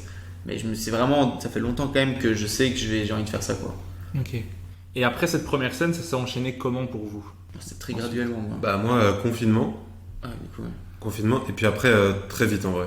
Mais Très très vite. dans la bonne période. Et en plus. Très vite, parce que je suis arrivé déjà dans une période un peu fast, en mode les gens ils avaient la dalle, donc plein de créations. Et puis en fait, moi j'ai comme adage dans ma life, c'est que personne le fera pour toi. Genre, moi je suis personne en fait, donc si j'attends, bah je vais rien avoir quoi. Ouais. Donc bah en fait là j'ai parlé à Nikos, j'ai parlé Ils ont à trouvé des bonnes Rudy, personnes. et c'est pas vraiment ça, mais Il a un mentor. et du coup bah on a créé ses propres opportunités aussi en fait. Ouais, c'est juste Donc, ça.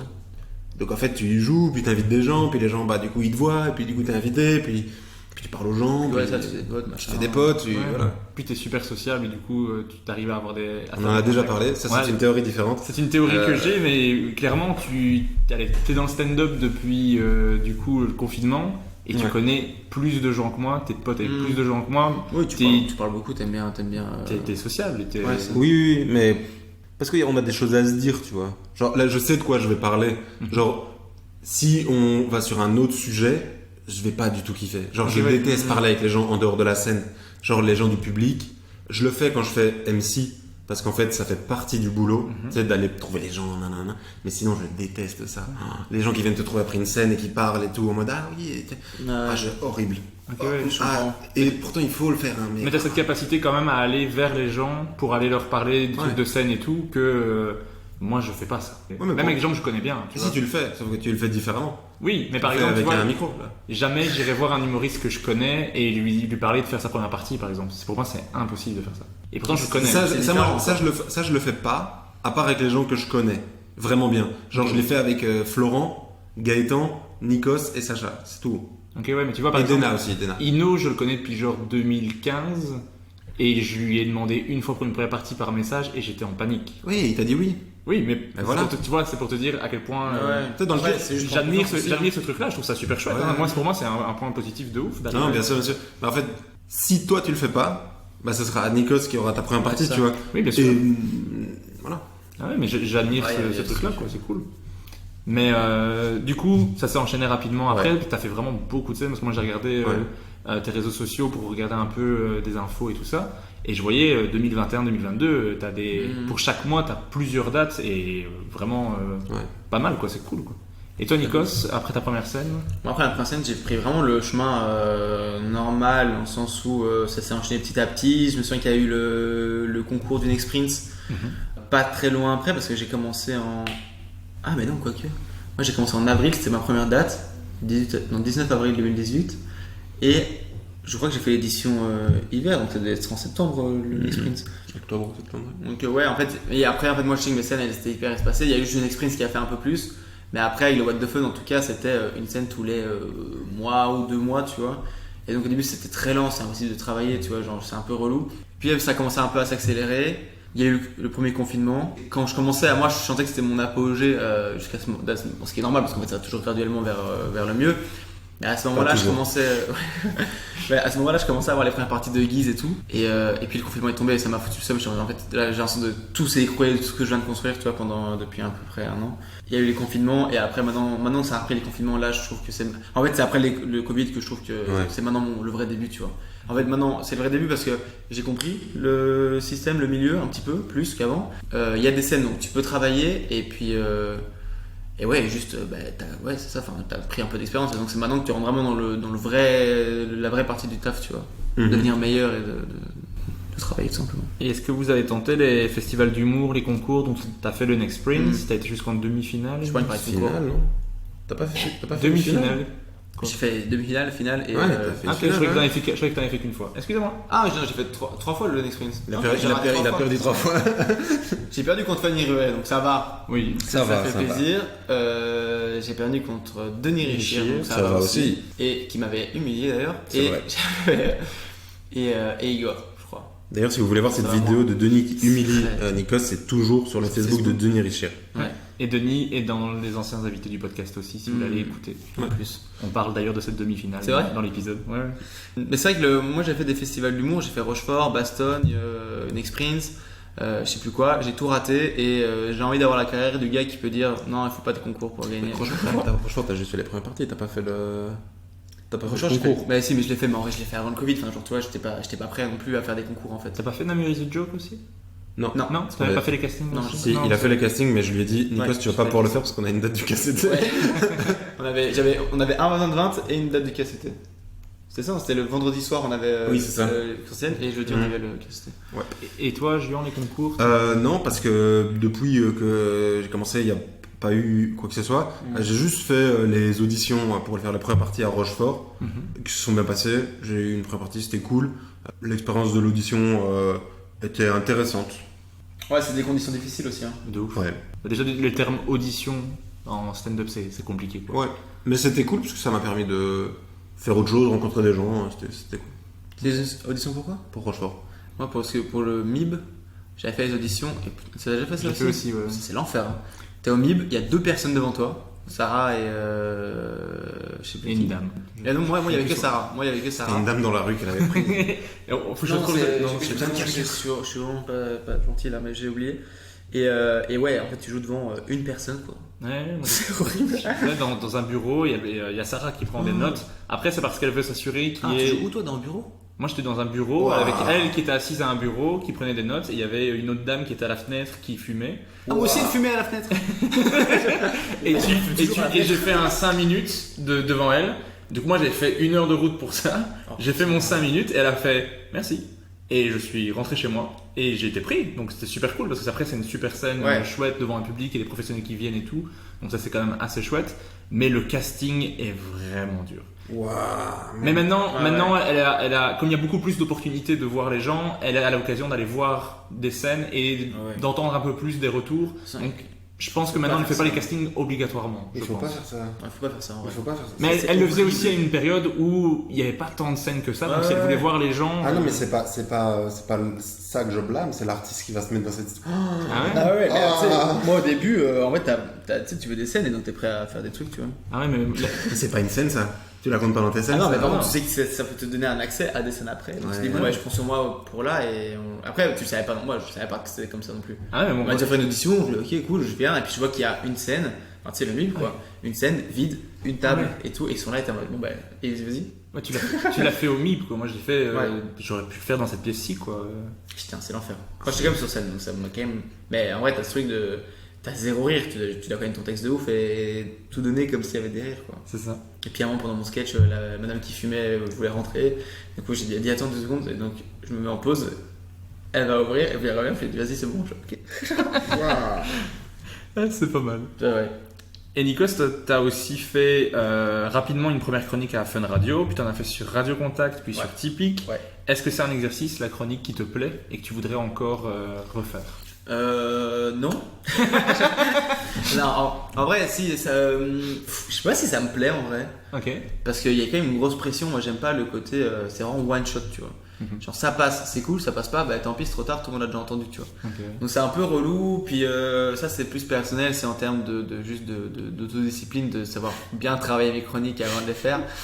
En fait, vu que ça fait 3 ans que je fais des chroniques, j'avoue que je délaisse un peu le travail qu'il y a à faire pour une chronique, j'ai un peu minimisé, tu vois. Okay. Ah, ça, ouais, et du coup, si je reprends une chronique une saison l'année prochaine, il faut vraiment que j'arrive à mettre une constance d'écriture pour faire des bons trucs, parce que c'est quand même une belle opportunité, c'est quand même une chouette vitrine en fait, tu vois, le principe de chronique. Par contre, c'est quand même différent du stand-up.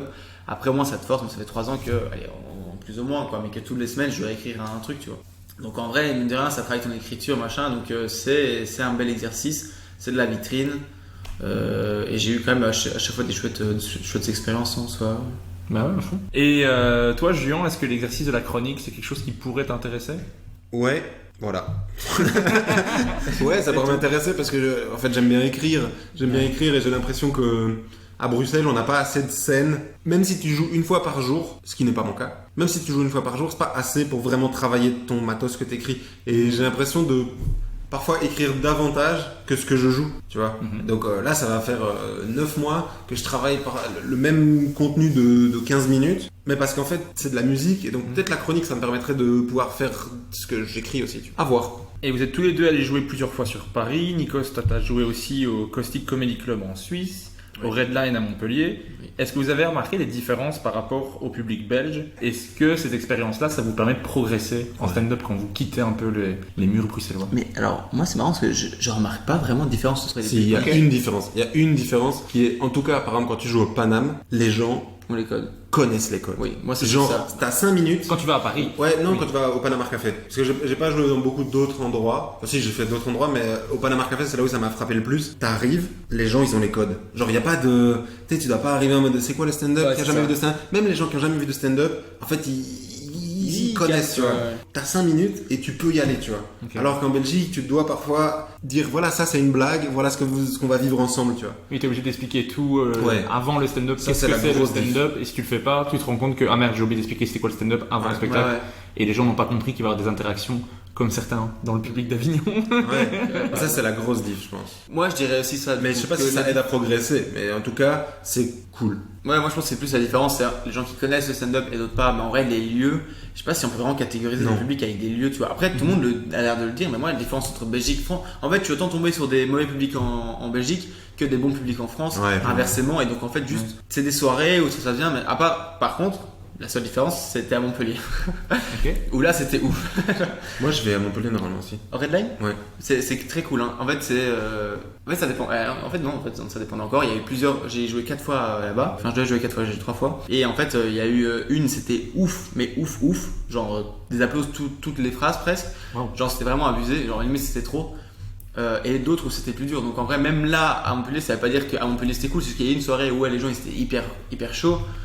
Donc je sais pas, après apparemment il y a quand même des différences entre la Provence et les capitales et La tout. Provence. La Provence. La Provence. La Provence, c'est là Ça où aussi. c'est à Avignon. Bah voilà, c'est ça que C'est ça que je voulais dire. Ah, pardon, excuse-moi.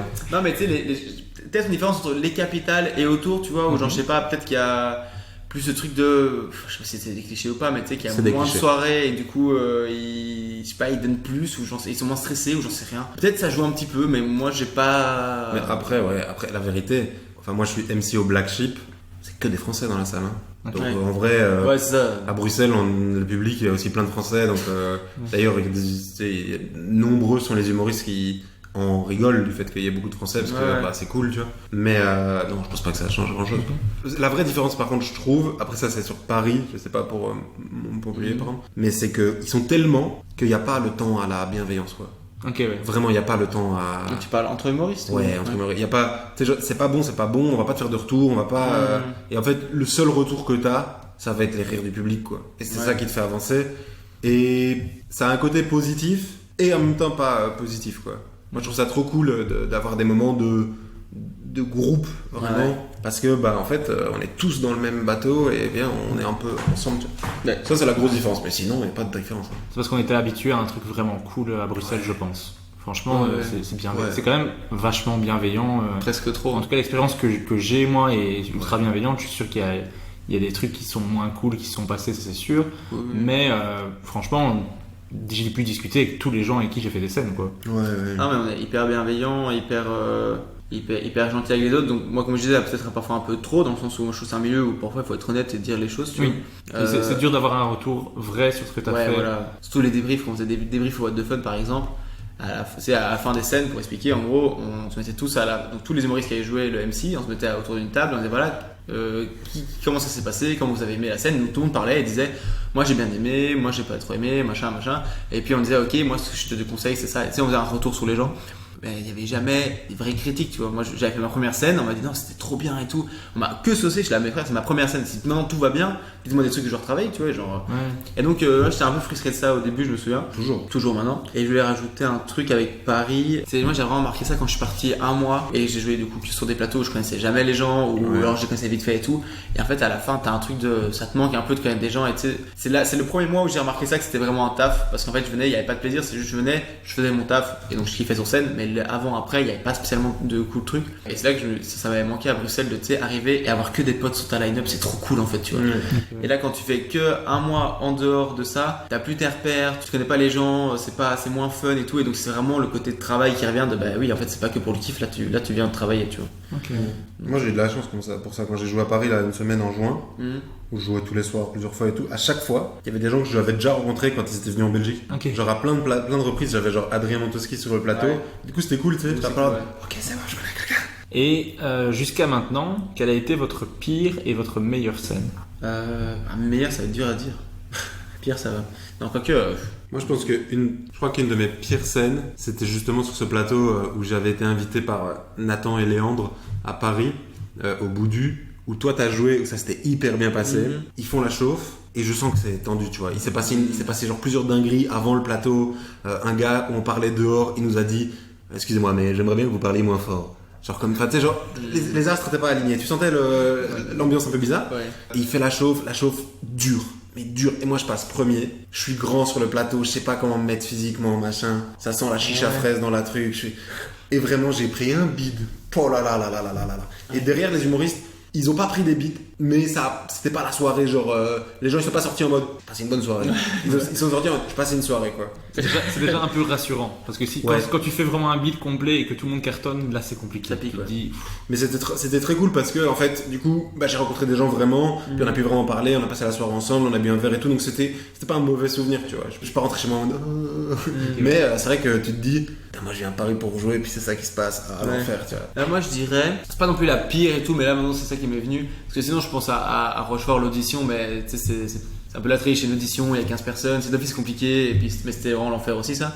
Mais moi, c'était une fois quand je suis allé jouer à Lille au Spotlight. Donc, tu sais, j'ai fait 1 heure et quelques de route. On me dit que je passe premier, ça se passe pas bien, genre, je bide un peu, et je retourne, et le retour, 1 heure et demie. Oh putain, il est long, quoi.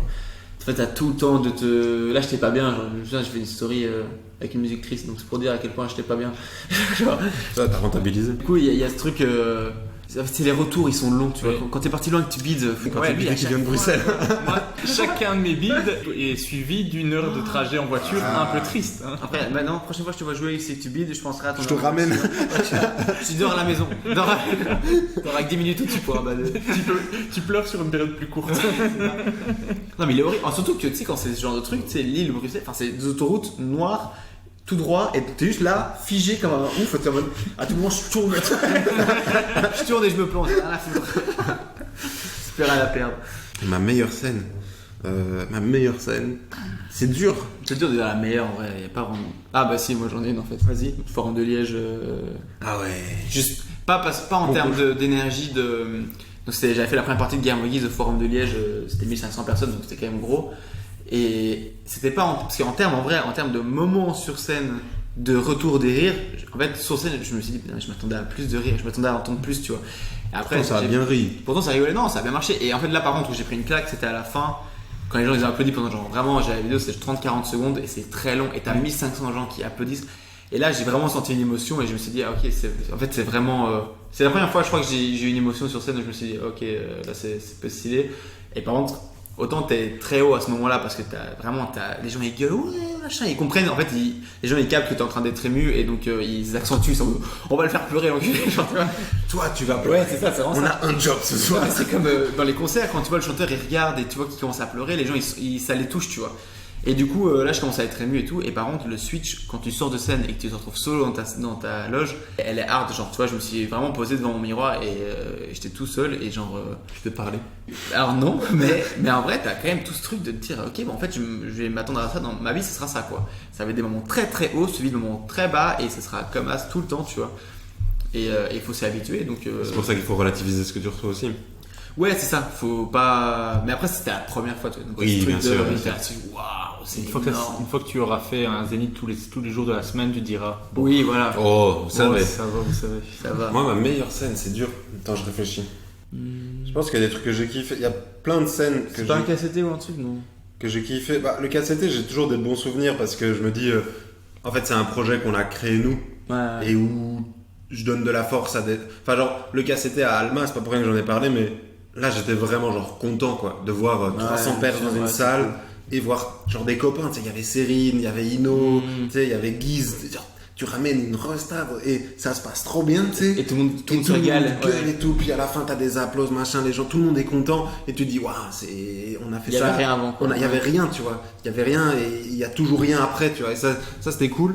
Après personnellement, j'ai fait des scènes où je me suis bien amusé, tu vois. J'ai fait plein de scènes où je me suis amusé, mais j'ai pas de souvenirs En fait j'ai l'impression qu'il y en a quand même. pas mal. En fait je pense que m'amuse, tu vois. c'est dur de dire la meilleure. Ouais. Il y a beaucoup de scènes où c'est vraiment cool. Moi, c'est pour ça que j'ai dit le Forum du Liège. En fait, il y avait non seulement les côtés cool de la scène, mais t'avais le truc en plus, tu vois, qui fait. Là, par exemple, c'est le petit truc en plus, c'est le côté auto-entrepreneur qui a fait que c'est toi qui a monté le projet, tu vois. Du coup, je pense que c'est ça. Toi, tu dirais quoi, toi, en meilleure scène? Bah, moi, la meilleure scène, c'est j'ai joué le spectacle que j'avais, le sentiment de faire son spectacle. Étant ultra fan de stand-up et de vraiment le format spectacle, de regarder un DVD et de regarder un humoriste sur un spectacle, pouvoir le faire, et ça s'est vraiment très très très bien passé. Bon, il y avait énormément de gens que je connaissais, genre 90% des gens dans la salle, c'était des gens que je connaissais, donc c'était déjà acquis, ça riait fort, et ce sentiment était assez ouf, quoi. C'est pour ça que mais encore une fois, je le choisis parce qu'il y a un truc qui change par rapport aux autres scènes. C'est ça. Sinon, j'ai l'impression que ta meilleure scène, c'est toujours la dernière où ça s'est très bien passé. Ouais. Tu vois, je dirais, mon meilleur plateau maintenant, je dirais, c'est la première partie de Lorenzo jeudi passé, parce que c'est super bien passé par exemple.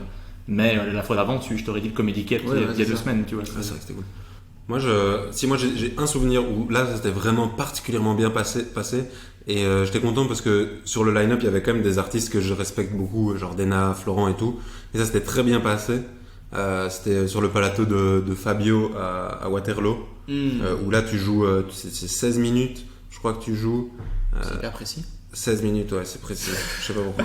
Non, et c'est trop cool. Enfin, ça c'était hyper bien passé. C'est genre 120 personnes dans un espèce d'ambiance café-théâtre. Genre vraiment, c'était trop bien, c'était ouf. Et sinon, assez marrant, parce que j'y repense maintenant, mais quand j'étais à Paris, j'ai joué devant 5 personnes. Mais vraiment 5 personnes. Et dans les 5 personnes, il y avait 3 potes à moi que je connaissais pas vraiment parce qu'en fait j'étais là pour le boulot à Paris et on discutait, ils m'ont dit ah mais tu fais du stand-up, je fais ouais bah, ce soir je joue, moi je savais pas où j'allais arriver, c'était un plan qu'on m'avait refilé nanana. Et j'arrive et du coup 3 personnes, et parmi ces 3 personnes il y a un mec qui parle pas très bien français, il est hispanophone mais genre il comprend mais Ouais, la subtilité de l'humour c'est difficile tu vois. Donc il y a genre 5 personnes, un gars qui parle pas vraiment français, 2 personnes c'est mes potes, tu vois genre ambiance, et j'ai trop kiffé parce que je me suis vraiment dit en vrai c'est pas grave. On s'amuse entre nous, tu vois. Et c'était marrant. Après, sans doute que je reconstitue l'histoire pour pas avoir de PTSD, je crois, c'est comme ça qu'on dit, post-traumatique syndrome, voilà. Mais non, c'était cool. Et vous avez tous les deux rempli le rôle de MC. Nikos, tu fais MC à la Brouette sur la Grande Place de Bruxelles. Toi, tu le fais au Black Sheep. Ouais. Est-ce que c'est un rôle que vous aimez prendre et qui vous fait du bien, qui vous fait progresser? Moi j'aime bien, après maintenant parfois j'ai un peu la flemme en vrai. Parce qu'en fait quand t'arrives à une soirée, tu dois venir, t'es un des premiers qui arrive, t'es le dernier qui part, tu dois monter sur scène, tu dois être vraiment de 19 à 23 t'es occupé quoi, tu vois, genre tu dois monter, tu dois gérer tout, bah après c'est le principe hein, mais genre c'est quand même un peu épuisant, puis moi je prends vite la responsabilité de la soirée.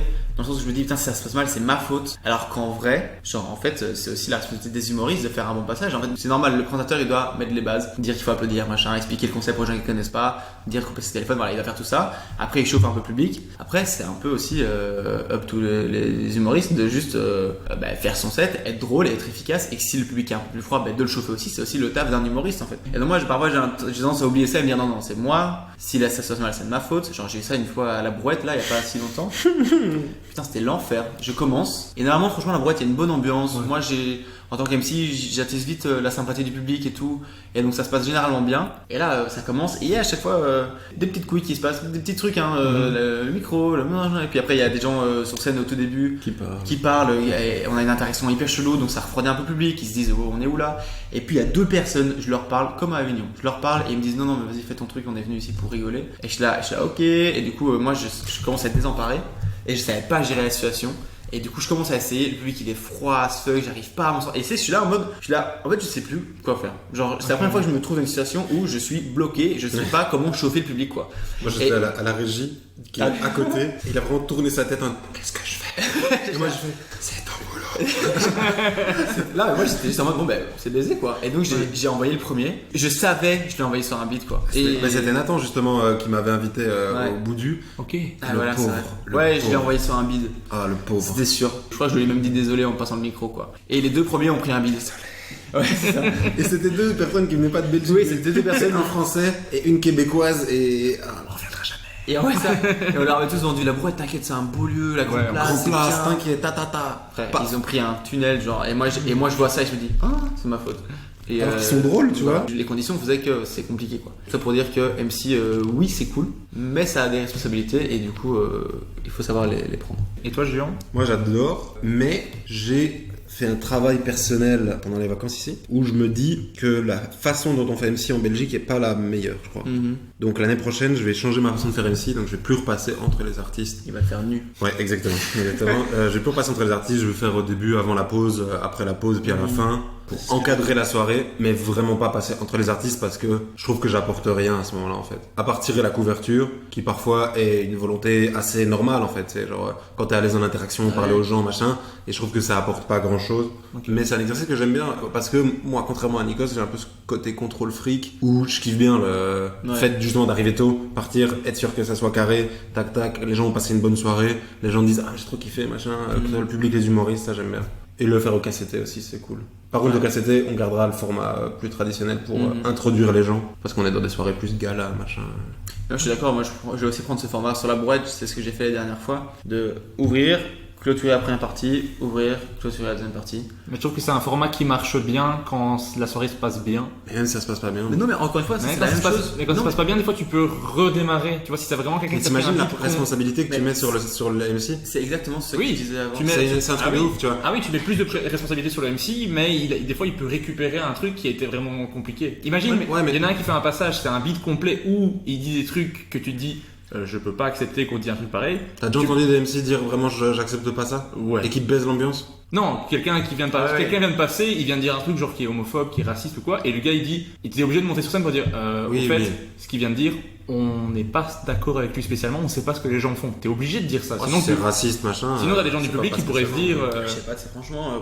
Après c'est rare. La seule personne que j'ai vu faire, c'est Bilal qui a fait ça une fois. Mais là, c'était nécessaire. Vraiment, là, c'était nécessaire, tu vois. Mais Après, théoriquement, là c'était parce que Bilal il fait les scènes ouvertes et les scènes ouvertes. open mic. Oui. En fait, tu peux pas arriver dans une soirée et avoir des propos racistes. Si c'est le cas, pourquoi cette personne est programmée? Pourquoi elle l'est encore? Oui, mais Et tu est-ce peux qu'elle pas le savoir ce sera que tu encore, vas jouer. Tu peux avoir un sketch qui est nickel et après tout d'un coup tu te prends un tu triste. deviens nazi. D'un coup. Moi, ça me met trop de responsabilité. Genre, la fois passée, j'étais au Black Sheep. Ça met Il y a un l'impression. artiste qui fait un peu du test, machin. Et ça se passe bien, tu vois, mais l'ambiance, c'est pas au paroxysme, tu vois. Et donc, moi, je remonte sur scène et je dois, soi-disant, rechauffer pour que l'artiste d'après, il réarrive dans des souliers. Non, frère, l'artiste d'après, c'est Ino JP. Je veux dire, il a plus de talent que moi, le garçon, tu vois. Il sait faire ce boulot-là. Il sait, en une minute, aller faire 3 vannes et paf, et il reprend les gens, tu vois. Alors que moi, t'es un... Non, Pour moi, c'est ça. C'est en fait, comme je disais avant, c'est que on prend une responsabilité de l'ambiance de la soirée, qui en fait est aussi la responsabilité des humoristes, parce que c'est eux qui sont là pour faire des vannes. Nous, théoriquement, on doit juste présenter. C'est ça qu'on nous demande. On nous demande d'introduire les trucs, d'annoncer les artistes, mais on nous demande pas spécialement d'être drôle en vrai. Parce que quand on fait des vannes et qu'on fait des impros, souvent on est reproché de, mais oui, toi t'es présentateur.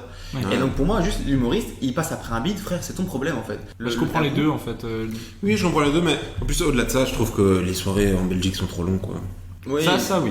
Les soirées sont trop longues, tu sais, genre, c'est pas pour rien que j'ai fait cette blague-là quand on a fait le truc du What the Fun, là, 1 minute 30, là, des artistes, où je disais que les soirées du What the Fun, elles étaient trop longues, tu vois. Mais c'est vrai pour toutes les soirées. Genre, t'as 6 artistes, t'as un MC qui passe entre, t'as une pause au milieu. Oh là là, mais une c'est pause long, qui dure hein. Normalement 10-15 minutes, mais qui en dure en vrai 25. Être le dernier, c'est censé être le meilleur rôle. La vérité, le meilleur rôle, c'est pas le dernier, hein, quand t'as des soirées quand tu joues Ouais, c'est troisième, je à crois.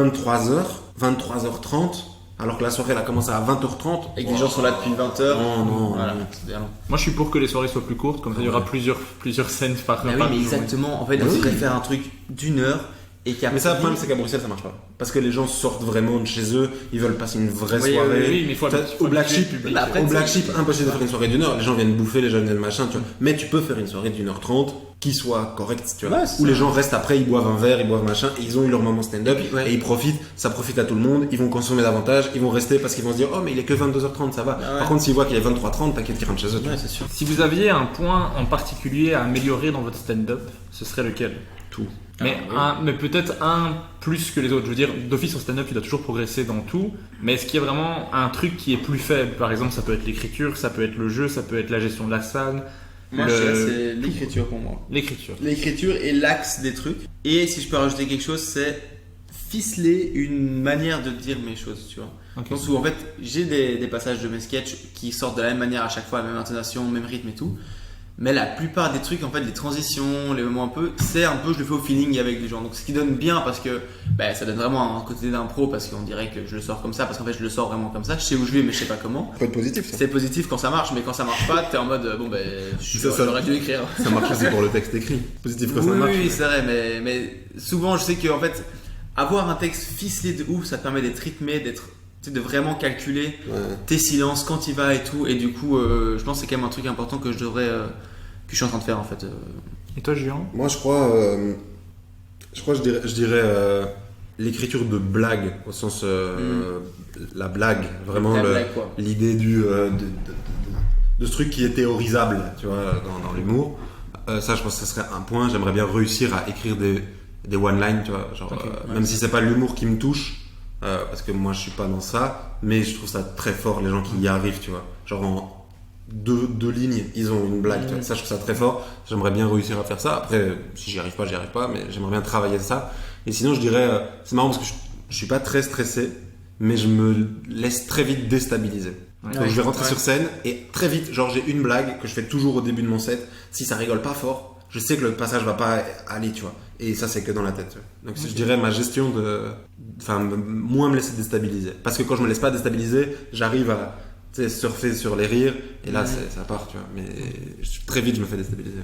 Qu'est-ce que vous aimez le plus et le moins dans le fait de faire de l'humour? Le moins, ce serait le côté, tu sais, en fait, au début, quand tu dis que tu veux faire humoriste, en fait, c'est très vu de manière, tu sais, quand on te fait une blague et tout, tu es en mode, c'est pas que ça, tu vois, genre, je sais pas, il y a y a un truc qui c'est pas pris au sérieux. Et l'autre truc, c'est que en vrai, ça baisse le cerveau, quoi. Je veux dire, dans le sens où moi maintenant, depuis que je fais stand-up, je pense au stand-up tous les jours, tout le temps. Et en fait, les gens ne se rendent même pas compte que dès que je fais quelque chose, dès que je pense à quelque chose, j'essaie de le théoriser en vanne ou j'essaie de le comprendre. Je me dis, ok, est-ce que ça peut être une vanne? Est-ce que, tu sais, vraiment, et constamment. Mais ça, je pense que c'est un problème qu'on grossit, nous, en tant qu'humoristes, et on se dit, oh mon Dieu, c'est tellement dur.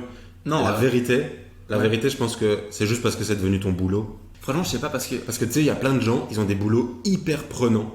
Oui, Genre, oui, oui. tu sais, où ils vont se dire, ah ouais, mais il faudrait peut-être que je fasse ça comme ça, machin. Enfin, tu sais, ma mère, par exemple, elle est avocate, mais elle pense à son boulot tout le temps. Tu vois ce que je veux Je dire? sais pas, moi, il y a ce truc, en fait, quand. C'est juste une charge mentale liée au fait que Ouais. t'es pas employé, en fait. Non, je suis Là, tu d'accord. peux pas, ouais. il y a aucun moment où tu peux, genre, fermer ton ordi et dire, je m'en fous, tu vois. Ouais, Quand tu fais une thèse, bon, moi, je je la suis prends d'accord pas avec toi. autant au sérieux que certains de mes collègues, mais quand tu fais une thèse, j'ai des collègues à moi, ils sont tout le temps dedans, tu vois. Ouais, je pense que quand t'es vraiment attaché à ton boulot et que ça te tient vraiment à Ouais. cœur, oui. Mais par C'est exemple, lié à la passion. c'est ça. Oui. Mais par exemple, moi j'ai le stand-up et je suis prof. Je sais que Je suis d'accord. mon côté prof prend une part de mon attention, Moins, de mon oui, bien esprit sûr. minime parce que c'est moins ma passion, parce que c'est Bien moins ça que je sûr. veux développer. Ouais. Bien sûr, mais Mais est-ce que clairement, c'était le cas si au c'est début toute de ta ta vie- carrière de prof? J'ai toujours eu le stand-up. Ouais. Ah, c'est marrant. Mais je pense qu'effectivement, c'est un problème qu'on va exacerber en mode comme si les autres ne pensaient. Parce que parfois, j'entends des gens dire. J'ai pas fait cette différence tu vois. entre, tu sais, un peu genre artiste Ouais. machin et tout ça. Ça me saoule. Mais c'est plus vraiment, j'ai remarqué. Après, c'est peut-être vraiment juste à titre personnel parce que juste je réfléchis beaucoup pour l'instant sur des trucs. Et genre, juste ma tête. Je pars beaucoup dans des délires tout seul. Mais vraiment, quand je suis dans le métro, quand je fais des trucs, tout, j'analyse, je regarde tout le monde. J'essaie de disait la fois voir passée. des trucs. J'ai mon tel, je sais pas combien de notes. Genre, je peux être occupé à faire un truc, je dis quelque chose, je prends mon téléphone. Enfin, tu sais, c'est un truc non-stop. C'est quoi ta dernière note? Pour l'humour? Ouais. Parce que je crois que j'ai écrit un truc de rap. Une vanne, je crois. Attends, quoi? Ouais, parce que là, on est en 2022. Le jour où Nico sera percé, il fera un album de musique. Normalement, Je ouais. te préviens. Je sais pas pourquoi j'avais écrit, ça me faisait rire l'idée. J'ai dit, j'aimerais sortir avec une meuf qui a une mère psy pour pouvoir lui dire, j'ai trompé ma copine, secret professionnel. Et juste donner l'info à la mère et dire, tu peux rien dire, frère. Sinon, C'est drôle. C'est drôle. Voilà. Moi je la garde. Et attends, je te dis, est-ce que j'ai écrit d'autres trucs, mais. Ah, ça c'était un truc, je m'étais fait l'impression que j'étais allé en festival à Ronquière, là, et je me suis dit, putain, si on part pendant que les têtes d'affiche jouent, il y a personne dans le parking et on part direct. Oui. Et je me dis, c'est trop rigolo tu sais, moi je vais à un festival pour voir les têtes d'affiche, et ce qui va plus me procurer du plaisir, c'est pas de voir la tête d'affiche, c'est de partir au moment où tout le monde la regarde en me disant, j'ai niqué tout le monde. Alors que- ok, pas du tout. Je trouve ça drôle aussi. Je trouve ça rigolo, du coup j'ai noté. Du coup, Juan, c'est quoi ta dernière note? Parce que t'as fait le rôle d'animateur en prenant Ah ouais. un parti. Non, je voulais Nikos, savoir. du coup, Sa dernière note, c'est deux putes qui rentrent dans un bar. Cancel. Hop, ça part. J'ai ma toute dernière note et je l'ai envoyée à Sacha. Super. J'ai une vanne où je dis que mon père a des mains très grandes. Enfin, physiquement, mon père a des mains très très grandes. Et en gros, j'avais une vanne où je disais que une vanne assez facile, vraiment en bateau, où je dis que mon père il te met une claque, tu changes de fuseau horaire, vraiment juste pour imager le truc. Mhm. Et j'étais à l'aéroport et j'ai vu les avions portugais, parce que du coup mon père est portugais, et la compagnie aérienne du Portugal, ça s'appelle la TAP. Et en fait, je me suis dit que c'était gaulerie d'imaginer qu'en fait, les mains de mon père, elles avaient inspiré le nom de cette compagnie aérienne, parce qu'il te fait voyager Ouais, juste ouais. en te claquant. Tu sais. Voilà, c'était ça la drôle. dernière note dans l'esprit. Mais bon, j'ai pas réussi à la formuler, Et puis moi- je suis pas sûr que les gens aient la rêve de la TAP. Mais bon. Il a d'office pas, donc en fait, faut réussir à la placer avant. Ouais. Mais il y a moyen, ouais. Mais c'est ce genre de vanne où, tu sais, l'idée, c'est trop drôle et tout, et ça marche, et en fait, il faut voir si t'arrives à la donner Ouais, à pour la le public, la capte, quoi. Et Ouais. toi, c'est quoi ta dernière note, Régis? Moi, ma dernière note, parce que je le sais, parce que je l'ai relu tout à l'heure, c'est quand j'étais en Erasmus avec ma copine avant qu'on soit ensemble. Je dis, mais j'étais déjà amoureux d'elle, et du coup je dis, on faisait tout ensemble, on faisait les courses ensemble, on allait aux cours ensemble, on marchait ensemble, on se baladait ensemble. Ce truc que je faisais tout seul, c'est être amoureux d'elle. Ça, je faisais ça tout seul. C'est drôle. J'aime bien l'idée. Ouais, ouais. Voilà, ça c'était ma petite note. Ah bah, allez, elle est top. Merci, je On la a- garde. Je la garde. On n'a pas dit les trucs positifs. Non, c'est Non. vrai. Et toi, t'as dit ce que t'aimais le moins. Toi, Moi, tu j'ai n'as pas dit. Qu'est-ce que j'aime le moins? Je pense que ce que j'aime le moins. Bidé. Non. Je crois que ça implique très fort l'ego, mais pas au sens forcément négatif. Hein. Même mon ego à moi, il est impliqué, et du coup, moi, j'ai très peur, tu sais, que ça parle, que machin. Et en vrai, on fait aussi partie du problème, tu vois. Mais c'est un milieu où, en fait, on a besoin d'être rassuré. Et du coup, je crois que c'est ça que j'aime le moins, tu vois. Ok. Et c'est pour ça que je suis très content aujourd'hui d'avoir des vrais amis, tu vois, dans le stand-up. Genre vraiment des amis où du coup, par exemple, on se fait des vrais retours, on est sans que ça fasse peur, tu vois. Ok, Je crois que c'est ça qui me fait le plus peur. Mais c'est un problème tout à fait naturel et je crois, pour en avoir discuté avec d'autres humoristes, qu'en fait c'est propre à tous les groupes sociaux, quoi. C'est pas... Ouais, Sauf c'est qu'ici, nous, notre caractéristique en plus, c'est qu'on se met en danger tout seul et donc on a l'impression que c'est notre personne à nous, alors qu'en fait pas du tout, c'est notre travail et c'est pas nous en tant qu'humains, quoi. Arriver à distinguer les deux, quoi. Ouais. Mais L'homme et l'artiste finalement. Oui. Mais pas quand il s'agit d'agression sexuelle, par exemple. C'est ça. Voilà, pas quand c'est pas bien. Et du coup, j'aime bien la petite conclusion. C'est vrai que ça, c'est pas bien. Ça c'est pas bien. Et qu'est-ce que vous aimez le plus dans le fait de faire de l'humour? Moi, j'ai quand même, en vrai, c'est quand même une chance de bâtard Ah ouais. faire rire des gens, tu vois. Genre, c'est ouf. En vrai, quand ça marche et tout, tu te dis juste, là, par exemple, l'année prochaine, moi, je vais vivre de ça. C'est quand même ouf de genre, de se dire que tu arrives à dégager de l'argent avec le fait de faire rigoler des gens. Tu les fais passer un bon moment et c'est ta passion et c'est cool, quoi. En vrai, rien que ça, c'est quand même une chance de ouf d'avoir eu le privilège et l'opportunité d'avoir pu se lancer dans sa passion, tu vois. Ouais. Rien que ça, c'est vraiment grosse reconnaissance pour mon capital de naissance. C'est comme ça que j'ai appelé ça, le fait de naître avec des avantages. Voilà. Moi, je crois que c'est rencontrer des gens. Hein. Je crois que c'est vraiment rencontrer des gens. Je trouve ça trop cool. Parce que quoi qu'on fasse, même si l'humour de la personne nous touche moins, ou voilà, il y a quand même un propos qui est dit, quoi. Je trouve ça hyper cool de rencontrer des gens. C'est pour ça que genre, mon but l'année prochaine, ça serait d'aller dans des genre à Nantes, d'aller à Marseille, d'aller rencontrer des gens, quoi. Ça, je kiffe trop. J'aime bien rencontrer des humains et des humaines. Ça, je kiffe trop, ouais. Okay. Surtout des humaines, hein. Non. Juste beauf. Et qu'est-ce qu'on peut vous souhaiter pour la suite de votre carrière? Bah, percer, hein. Avoir une carrière déjà. Ça serait top. Je dirais être meilleur. Ouais, en vrai. Progresser. Okay. Moi, je pense, ouais. Être déçu du mois d'il y a 6 mois. Tous les jours. Ça, et ouais, moi j'aime bien le côté continuer peut-être à se remettre en question. Ok, un max de thunes. Je consigne. Non, mais ouais, je pense en fait continuer à s'améliorer, toujours être honnête avec soi-même et ouais, et qu'en fait juste progresser, continuer, en fait. Continuer à progresser constamment parce que je pense que c'est un milieu qui demande que ça, donc Ok. ouais, j'aime bien. Ben, je vous le souhaite en tout cas. Ouais, c'est gentil. Et on va passer maintenant à l'interview name dropping. J'aimerais ça, moi. Et donc je vais vous demander à chaque fois de me donner un humoriste par catégorie. Ça peut aller dans tous les sens, français, québécois, suisse, serbo-croate, Ok. ce que vous voulez. Ok. Mais une personne pour chaque catégorie s'il vous plaît. Ah ben. Une personne chacun. Oui. On doit se concerter. Ça c'est bien. Je le trouve nul. Quel est l'humoriste le plus sympa que vous avez rencontré? Florent Leçon. C'est sûr. On n'a pas besoin de se concerter. Ça. L'humoriste qui vous inspire ou qui vous a inspiré le plus? T'entends quoi par inspiré? Qui... Les vannes qu'on a volées? Bah, il y a plein de sens dans inspirer. C'est qui t'a donné envie ou qui te donne envie de progresser. Par exemple, moi, un Nadib Al-Khaïdé m'inspire de ouf parce que je me dis, je veux trop avoir son niveau et arriver à avoir des angles et des trucs, des propos intéressants comme lui, par exemple. Donc ça m'inspire dans ce sens-là. Mais je me dis pas que je vais faire ses vannes, tu vois. C'est pas du tout ça que je veux dire par inspirer, quoi. Moi, Ni piquer son style, du tout. Ouais. Moi j'ai Guillermo Guise et Roman Fressinet, j'en donne deux, les deux. Moi, je pense que Gad Elmaleh m'a beaucoup inspiré quand j'étais gamin, tu sais, genre sur scène, le fait d'exister comme as, c'était ouf, vraiment. Ça, pour moi, ça, c'est sans comparaison, je crois. Celui qui m'inspire, j'aime beaucoup l'aspect auto-entrepreneur de Fari. Ok, ouais. Genre, pour moi, on oublie trop souvent qu'en fait, il a pas 50 ans, en fait. Ouais, et qu'il a déjà... Il a 30 beaucoup. Ouais, non, il a un comedy club de ouf. Il a fait des spectacles de ouf, il a dit non à des gens. Enfin, c'est le premier humoriste français à avoir signé un special sur Netflix. Ouais, non, mais c'est même artistiquement, je trouve ça trop. Enfin, c'est. Non, moi, je dirais Fari. Ouais, c'est vrai. Mais alors, pour revenir par contre, parce que si on parle d'inspirer aussi pour les débuts, parce que Guillermo Guise et Roman Fressinet, c'est maintenant que je connais et que je vois, tu vois. Mais en vrai, Kev Adams, c'est celui qui m'a le plus inspiré au début. Ok. En fait, je me suis hyper identifié à lui, de voir un jeune sur scène et de faire des blagues d'ado et tout, et tu vois. Puis il avait une bonne vibe et tout, donc moi c'était vers ça que je m'étais inspiré. En fait, tu sais, au début, moi je savais pas que c'était autant mal vu de bien aimer Kev Adams. C'est vrai, en fait, une fois que tu vas dans le milieu, il y a une milieu, période où ça l'était fort. Maintenant, je trouve. C'est facile de cracher sur les gens qui ont du succès. de ouf, et parce qu'en plus, surtout, t'es en mode frère, quoi. Enfin, c'est une star, tu vois. L'humoriste qui pour vous écrit le mieux. Guise. moi j'ai vu un spectacle de Anna Gatsby, le Nanette. Ouais.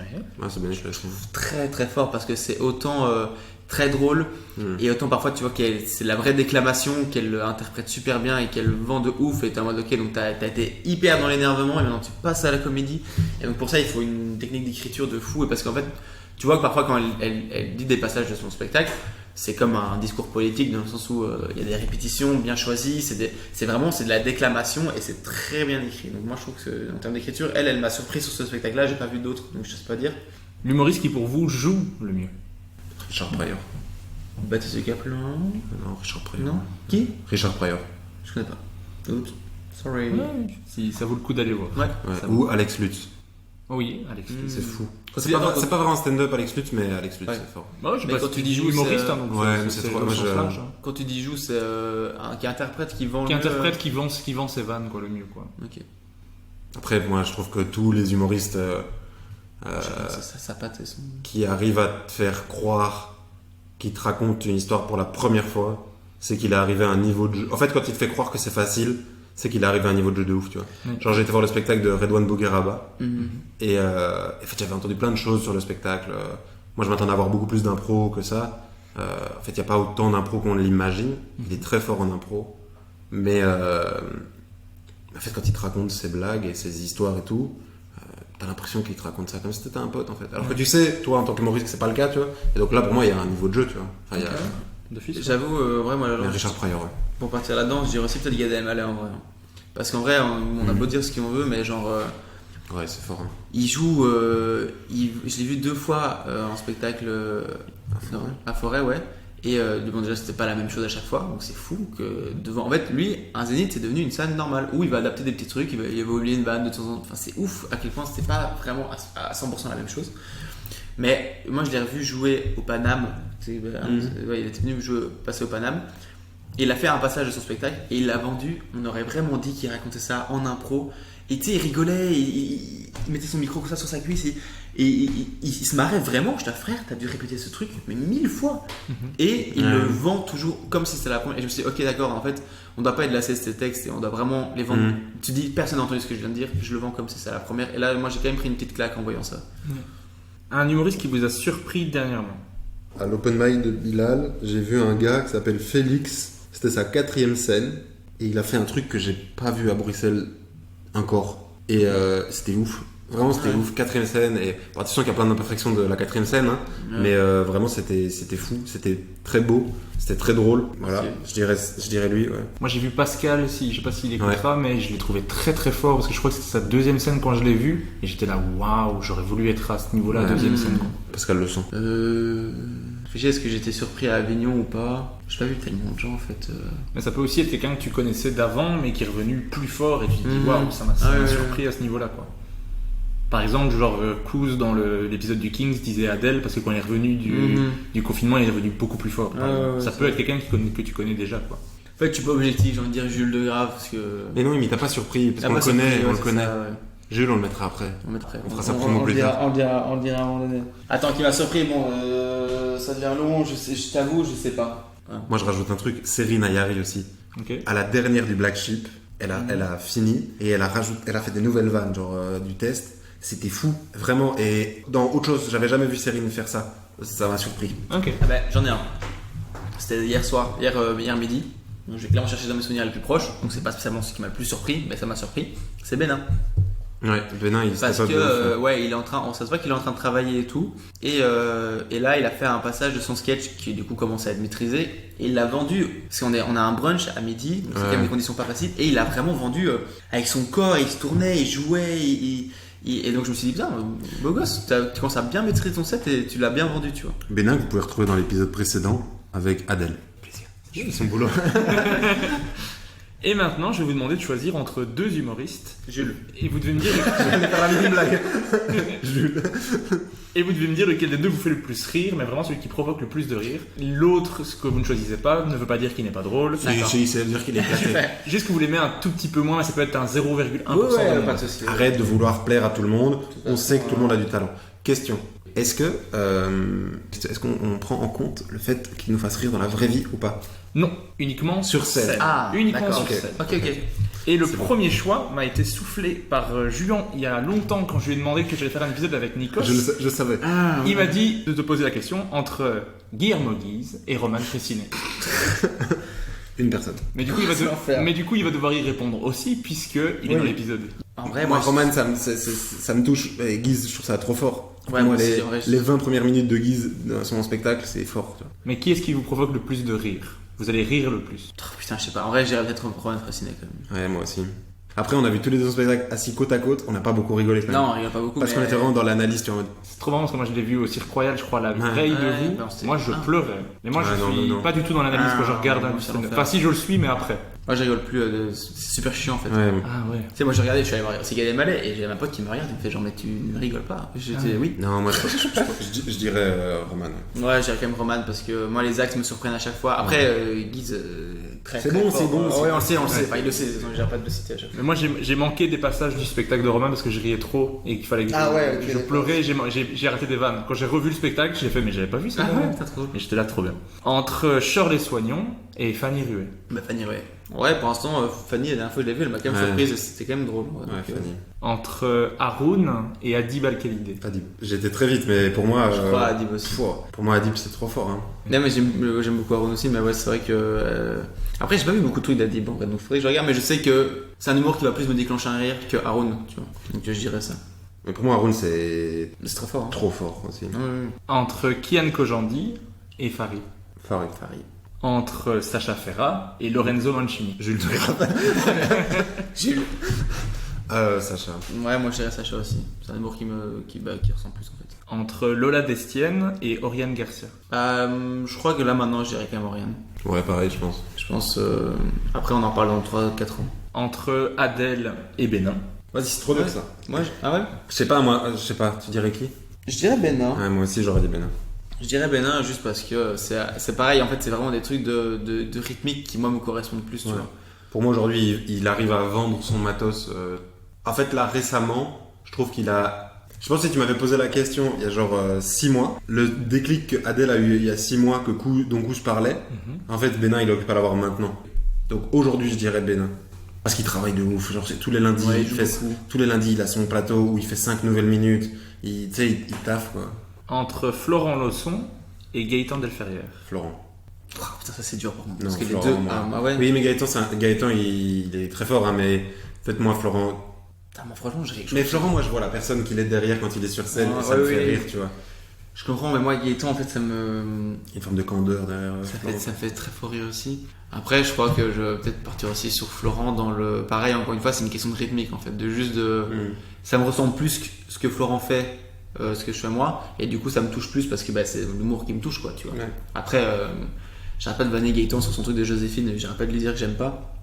Je trouve que c'est très fort et c'est quand même un sketch. C'est un des seuls sketchs que je vois qui est quasi bulletproof partout, quoi. Et j'ai dû le voir une ou deux fois pour bien marché, mais le sketch sur Joséphine, à chaque fois qu'il le fait, je suis là, mais c'est ouf, quoi. Entre Jules Degrave et Sarah Lélé. Jules. Ah, putain. Quoi? Non, ça va, elle est très forte. Mais Jules. Ah bah, Jules. Jules. Désolé Sarah, mais Ouais, Jules. Jules. Jules. Après, on n'est pas objectif parce que vraiment. On est il faut, je suis pas objectif, mais il faut que vous c'est- sachiez quelque chose.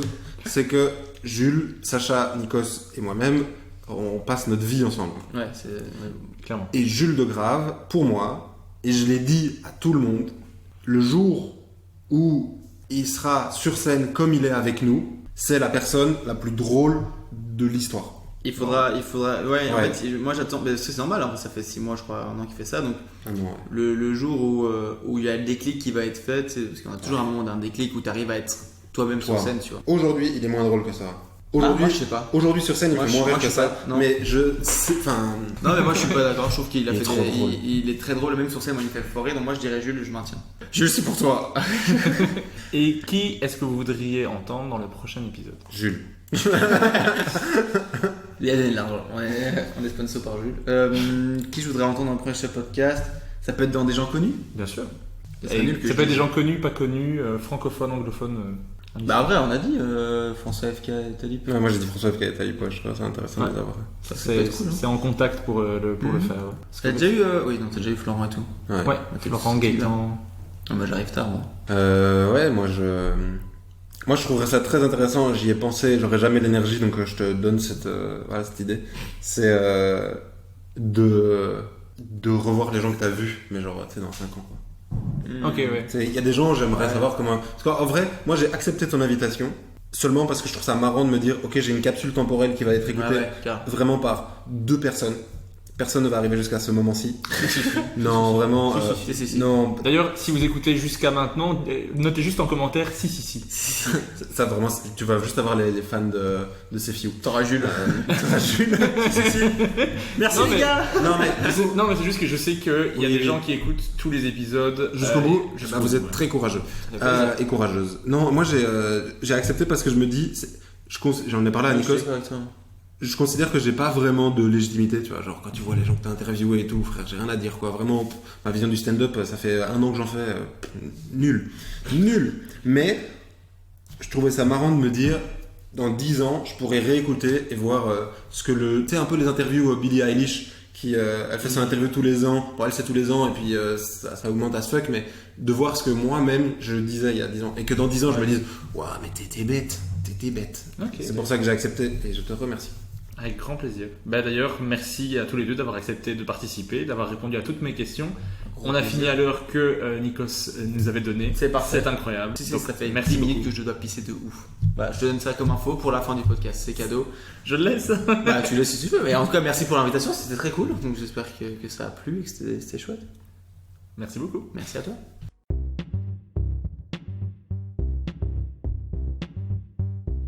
Merci d'avoir écouté Humeur Humoristique. N'hésitez pas à donner votre avis, à vous abonner et à le partager autour de vous. Si vous avez détesté, écoutez le suivant. Il sera mieux. Bisous.